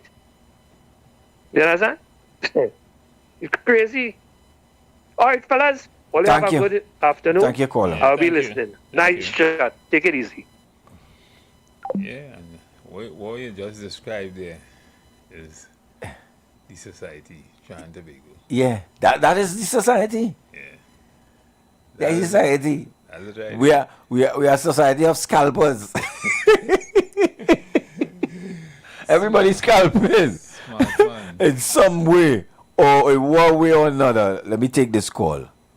Good afternoon, caller. My brother, right? Tickle subject all you have going on there, you know. Yep. Don't knock the hustle, little. Don't knock the hustle. You're wicked, I know it.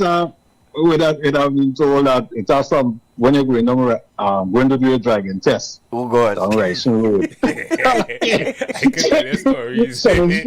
I think everybody can tell you stories. Go ahead, caller. Them fellow will do the failure. You do. That's right. And then tell you you don't have to go through all of that channel blood. I know, man, to play so and so. Because he did not cut her. Get him man outside something. Yeah.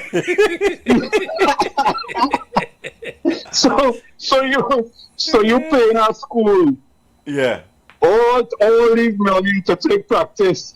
Yeah. You haven't luck. Yeah. Yeah, you're driving test, man, failure. I'm telling you, I know, man, you don't have to go through all of that, no, just pass out thing on it. Correct. All right, Brian. Good, thanks, caller, thanks. One time, we looking for no back pay, we ain't taking that. We ain't waiting on that has never happened. You understand? You already pay one time, brother. Yeah, I want big house too. You alone can't have big house. Good afternoon, caller. We taking that. We ain't waiting on that has never happened. Yeah, I want big house too. You alone can't have big house. Good afternoon, caller. Yeah. Good afternoon and hello and Marcusson. Good afternoon, sir. Must have been afternoon to the young lady who had a good program. Must have shoulder down professional yesterday. Yes. Yeah, she let's talk and she taking calls. Nice. Must say happy birthday to the Honorable Prime Minister. Yes. Of Trinidad and Tobago. Because I think the program, I see much callers in calling and when she Prime Minister birthday. So you'll be down this Saturday? I read stole much at the UNC. You'll be down this Saturday? Who passed away? Eh? Yeah, I must be down this Saturday. Right. Either UNC support them like the PNM guys. It only two political parties in this country, you know. The PNM and the UNC. I don't like how the PNM treat them in the East-West corridor. I born and grown in the East-West corridor. But when we look at that, we go meet. Nice. I see that show this man on the bus. Because the man come out and talk and see like today have 100 guns missing. They send him and leave. It's so hypocrite and wicked as well as. No. But I know what you're asking for. They send the police and them who shot the innocent boy and the wife. Yeah. The cops say that they get therapy and all them kind of thing. But we see on So, this show a I have to couple come out and times. talk to training at the boss. We said on this show a couple times that, management Yeah. start with the manager. Yeah. Yeah. Yeah, but that corporation, the police, that police, right? That didn't fall under the commissioner of police, you know. No, we know that. That fall under the local government. Yeah, we know that. Yeah. So that politics in that. Because the last regime moved from the police service that bring it to the politicians to control them now. So me don't let the man under the bus because the man come on and talk. But John Sylvester, their stone watch at the UNC. Yes. A fighter, a black brother. My soul rest in peace for the UNC family. I hope you get a nice state funeral. Not like someone who come in the last 9 minutes and play like this UNC and but I see the radio station again real political and thing boy. I see the last 9 years the have to pay the those criminals for hard and remember move for the final balling was different in this program to get that. I was campaigning this program I contract for Booty to run. Marcus, I go see you. Bless. As you say, Stephen, in the amphitheater, people want blood. That is the justice people want. So they say, but give us Barabbas. Give us Barabbas. So they give only Barabbas. We're complaining for. I was watching a show. I think it was some dragon show, all those mythology show, and the fight going on, and they ask the people, what you all want? Tell me, thumbs up or thumbs down? We know what thumbs down mean, eh? When everybody put the thumbs down, you're dead. So somehow, Mr. Sagram Singh, he get the thumbs down. We ain't taking all this heat for all year. We get we an all year thing. Is that a good thing? Is that a good thing? They did make the distinction early, so Yeah. Was me and he not related, you know. You know when people say, "That your cousin?" So he can get the thumbs down. yeah. When they ask you, wait now, what's your surname? I know a Paul, you know. You want to know if it's a good or a bad Paul? Listen, one time you come out and put your disclaimer. Listen to me. I have Paul from Westmoreland. Westmoreland, I got Westmoreland Paul. The fella you're looking for from the harp. Yeah, son. Plus my mother, my name is Williams. So she really married into the Paul. Good? And I never know more. You have to distance yourself. Such was the distance between the government or the police service and the SRPs. It was hilarious nonetheless. But do we trust? Do we have trust in these public bodies? We talk about the defense services, especially in how they are managed and how they are supervised. The number to call is 342008146653991. And we have had numerous stories. I don't want to zero in alone on this latest one, which is indeed preposterous by any means. But they always have some issue. It's like if these privates they just shout guns and say, well, they go and come back next month now. Don't call us, we'll call you. Because nobody takes accountability for their subordinates. Nobody.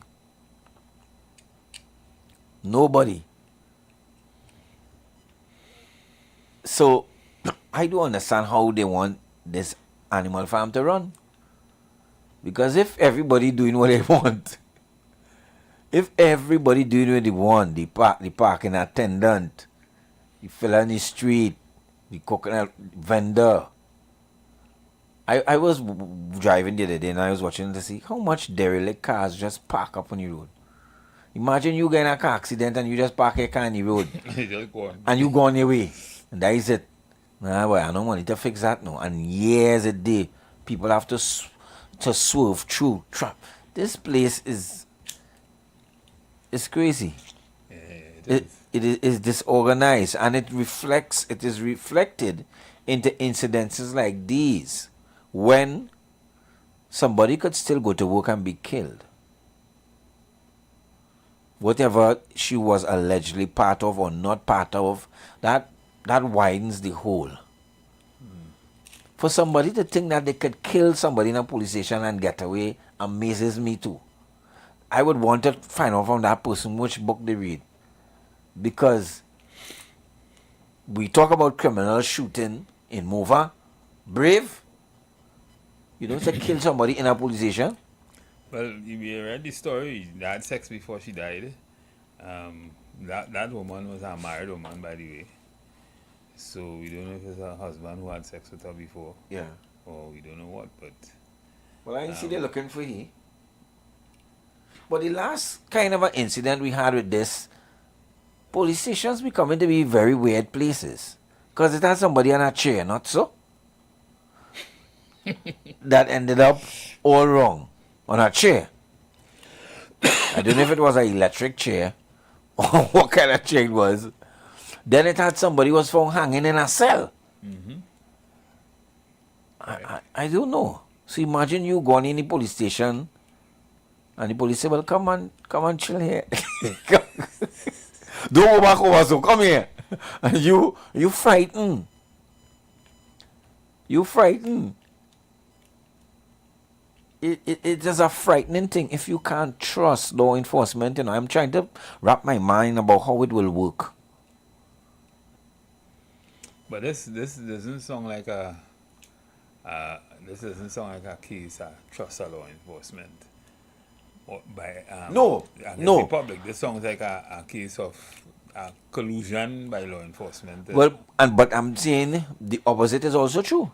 If you can't trust the law enforcement to report stolen firearms, well, yeah, that's true. because they're selling it, you understand? Imagine you going this station and make a report that you heard that police selling firearm. And they tell if you say something, see something. If you see something, say something. We'll be saying that. She must see something. They said she was part of it. Yeah. And then she wanted to probably reduce the amount going on. Maybe she was in charge and she figured out if it takes so much one time, yeah, it will get missed. And she got voted off the island. She got voted off the island. So they decided to push Sheeny deep. Yeah. But I had to be almost sure. I'm not a criminal by any means because I'm too coward. But I had to be absolutely sure, Senior Stephen, that one, nobody coming in this station tonight. Two, seniors don't ever come here. The last senior come here last month. They weren't coming in here just so. Possibly that's possibly that's possibly a reality. Yeah, you had to be very brazen. It's not a normal everyday occurrence. You have to know certain things. Because one of the police papers reported, the newspaper alleges that the men were seen closing the gate. Hey, we done business for the day. We done. Go home. Don't come here. Go down by the next station.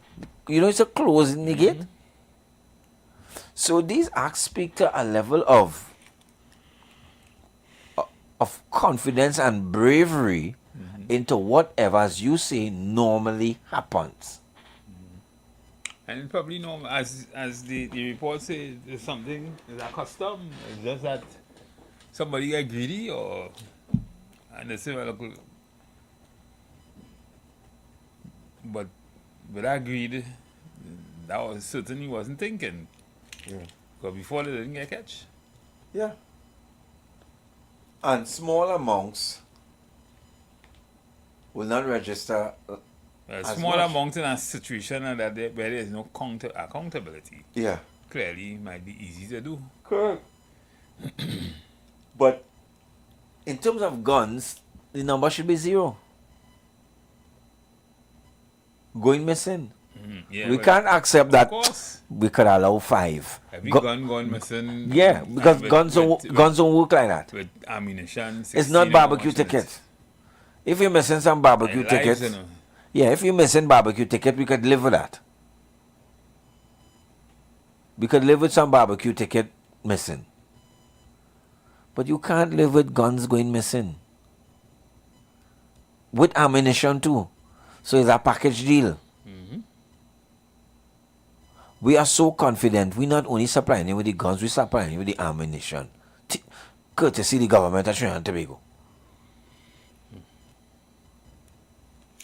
Which I guess would have its own markings. Which I guess would be traceable. All guns are traceable. Yeah. No, but even the ammo. Yeah, even the ammo, if you understand. Yeah. But I confident that I selling that. That's like selling a car Mark Stephen car on it. And I come to you and you all buy this car. Who car it is? Yours. But your name is Roderick. The car Mark Stephen car. Good. So you selling bullets. You selling ammunition.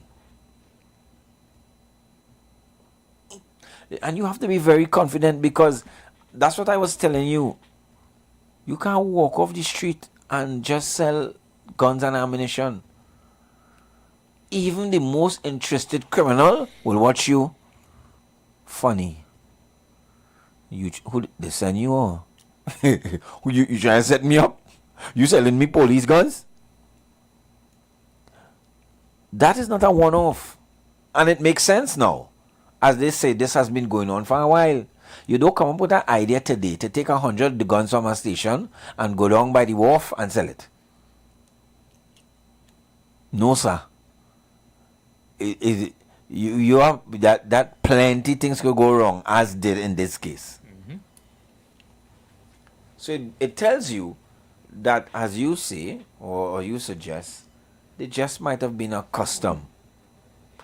The number to call, 342-008-14665-391. You members of the pavilion, tell me, do you trust the different levels of leadership in these organizations as far as how the organizations are managed, how they are supervised?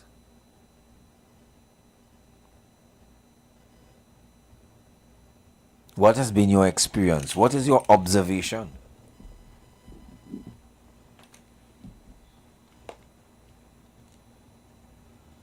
You ever see men fix a hole in the road?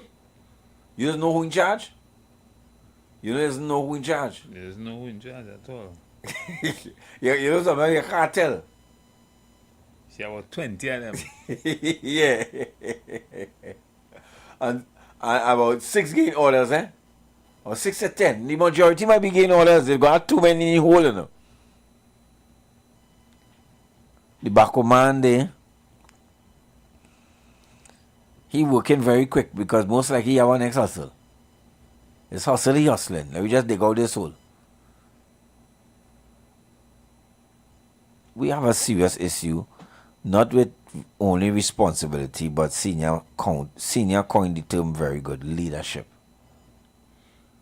I heard Mr. Manning say years ago that we have a leadership crisis. Where's that? Leadership, not certificates, not passes. Leadership. We have a leadership crisis. He said that. Do you trust? Do you have trust in these arms of law enforcement as far as how they are supervised and managed? Why are so many declared rogue? They're doing what they want. So you don't have to listen to the corporal, and the corporal don't have to listen to the sergeant, and the sergeant don't have to listen. Everybody's a lord. So then how does the public get a problem rectified? Because you would think if the constable is not cooperative, you go to the next island, the next level, of authority. But if there's no next level of authority for you to go to, and actually, when time he and the constable don't talk, so please come out the station. Please come out the station. You're coming here to cause bacchanal. Good? You're trying to make things bad for me and the private, me and the constable. No redress. And where people don't get redress, in a system, especially a security apparatus. We have these problems.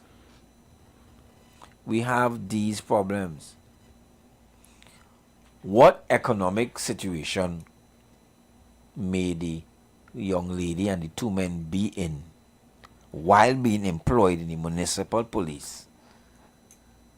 Now, people will say greed, and we just leave that there because greed is open to everybody. So let's take greed off the table. I'm not even bringing that up. What economic situation did they find themselves in that they decided to take the risk of selling guns, not sugar cake? They didn't come up with a car wash. Everybody has been in an economic situation. Probably sell the first one. Correct. And they realize it's a big money in it. It's a big money in it. And they get quick. And they get away. And they get away. So they continued it. It's just that somebody get really, really greedy or had a real economic situation in the end. Yeah. And decided to come and take all.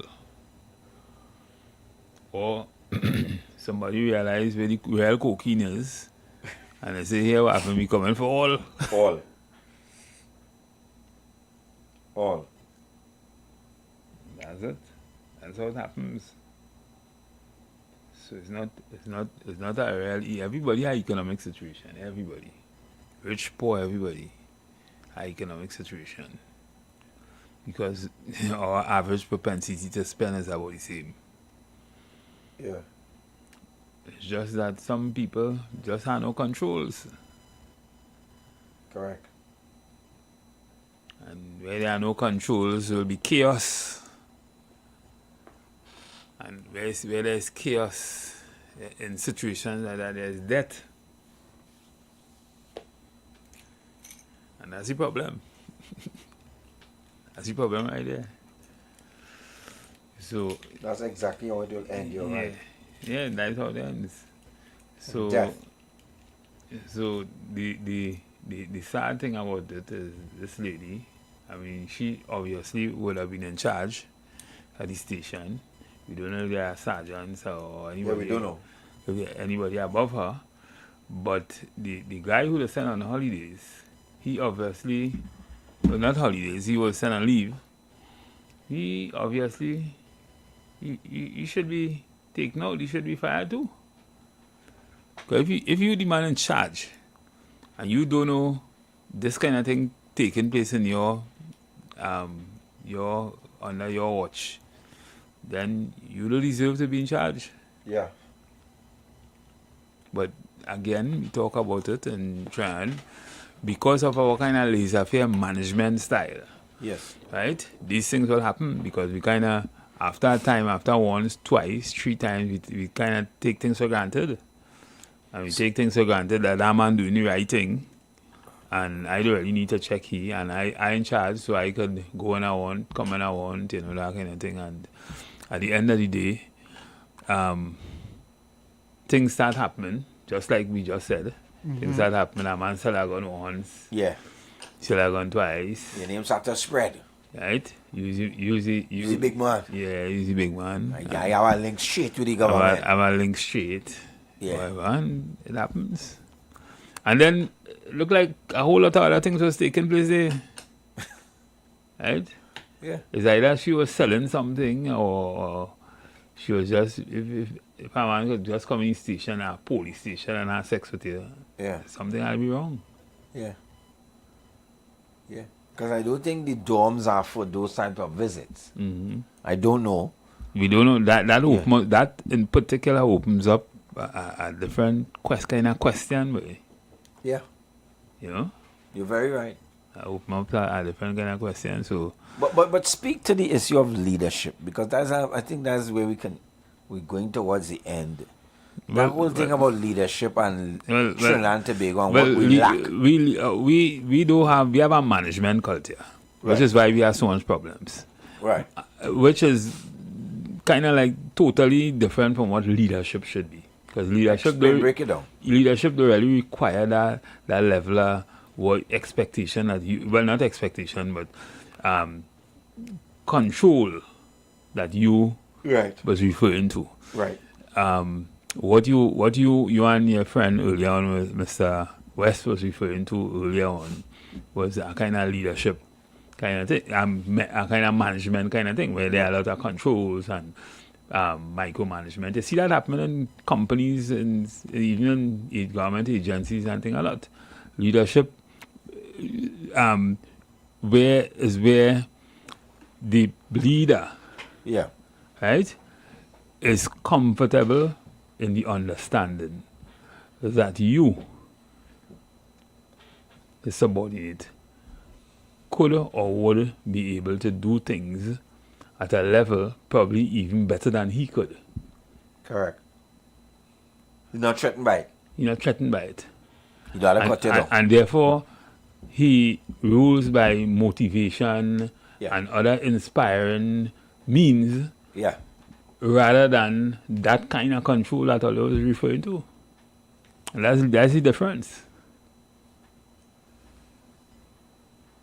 So you compensate different, you motivate different, you inspire people, you make people feel part of, and therefore people become more responsibility, and then the responsibility factor is greater also, because now persons know with the saying, to whom much is given, much is expected. Yes. Well, that is that would be a quote from leadership, because more is expected of you, and more is expected of you, because you are. But again, in our kind of culture, sometimes it might be difficult to even practice that kind of thing, because we still have it's a cultural thing. What we were talking about, people will have all of that and still do certain things.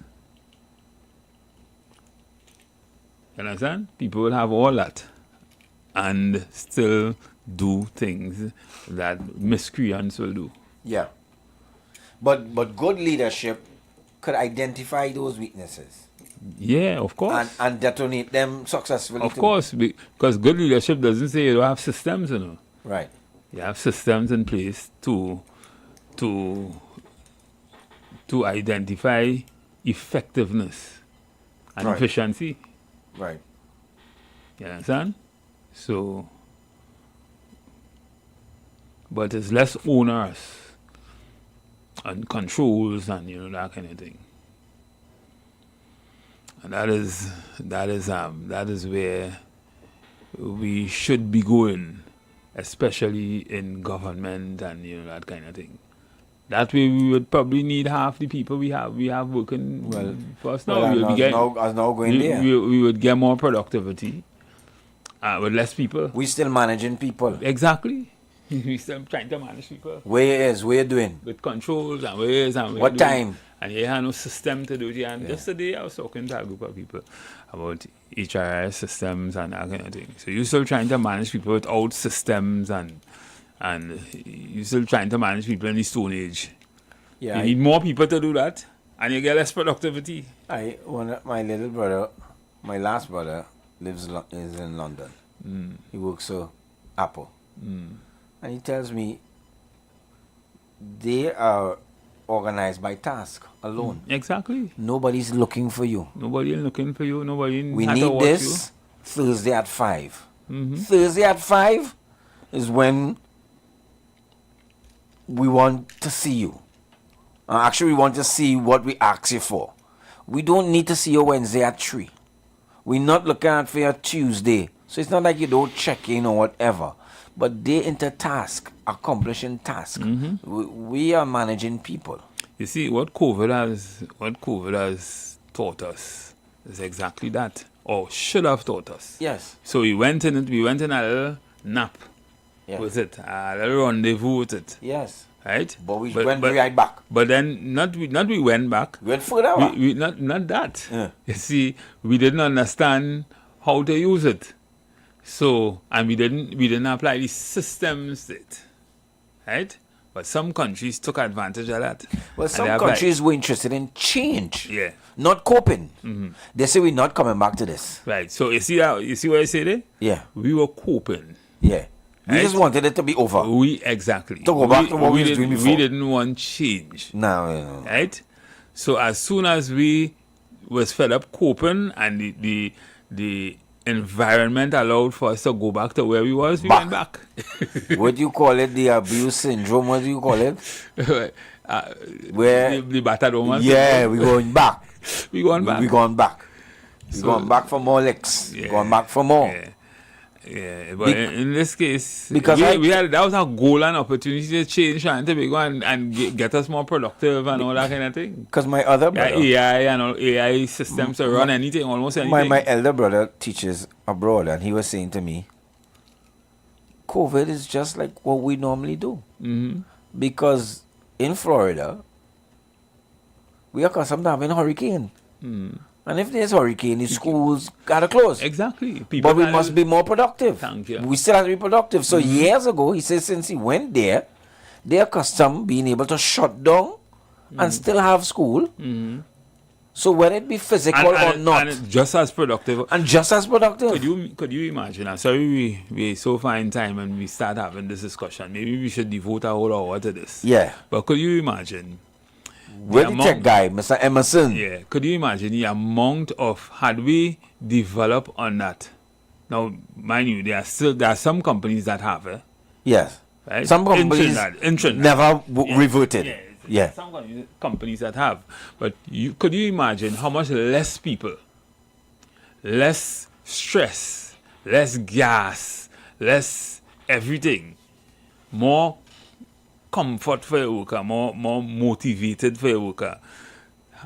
Your workers having to spend less money and all that kind of thing to be able to work remotely, provide better productivity, earn more money, and have less workers to be able to do more. Yeah. And that is what COVID, the opportunity COVID provided for us in these kind of small countries, right? Because we just didn't take advantage of it. If you don't understand it, there are certain cities in China where the COVID virus, what's the name of the city? The COVID? Wuhan. Yeah, Wuhan. Go in that city and see what's going on in that city. A city of factories, big industrialized city. Every day going there, only machines and things. You hardly seen people. Yeah. And they say now the most efficient products in the world.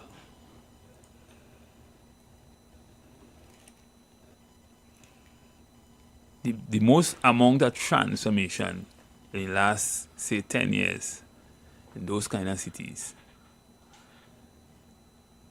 Something looking like probably here, on the strip here, turn into something magical in 10 years.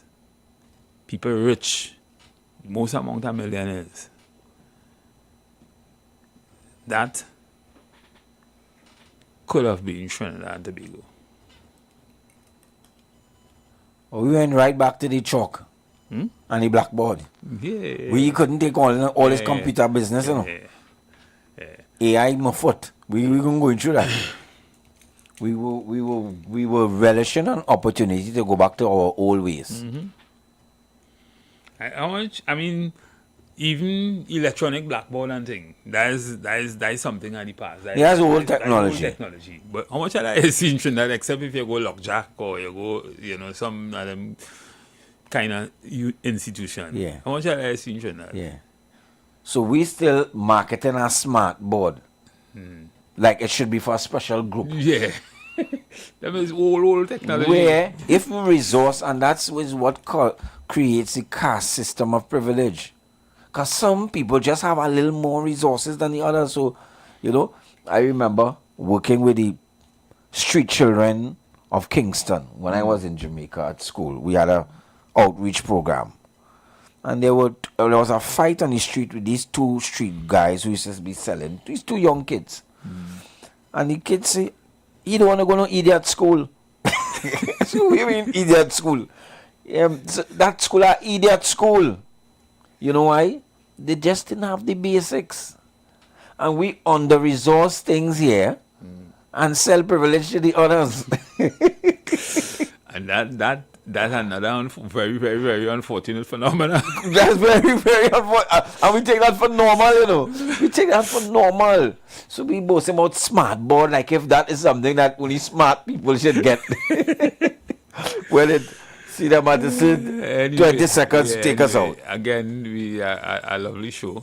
I was very quiet today for obvious reasons. But we had a good show today, and we will see you tomorrow. Nature's Touch Massage Therapy and Nutrition and Nature's Touch Youth Health Caravan invites you to join us live on the Street 919 FM every second and fourth Friday morning from 10 a.m. to 11 a.m. We are located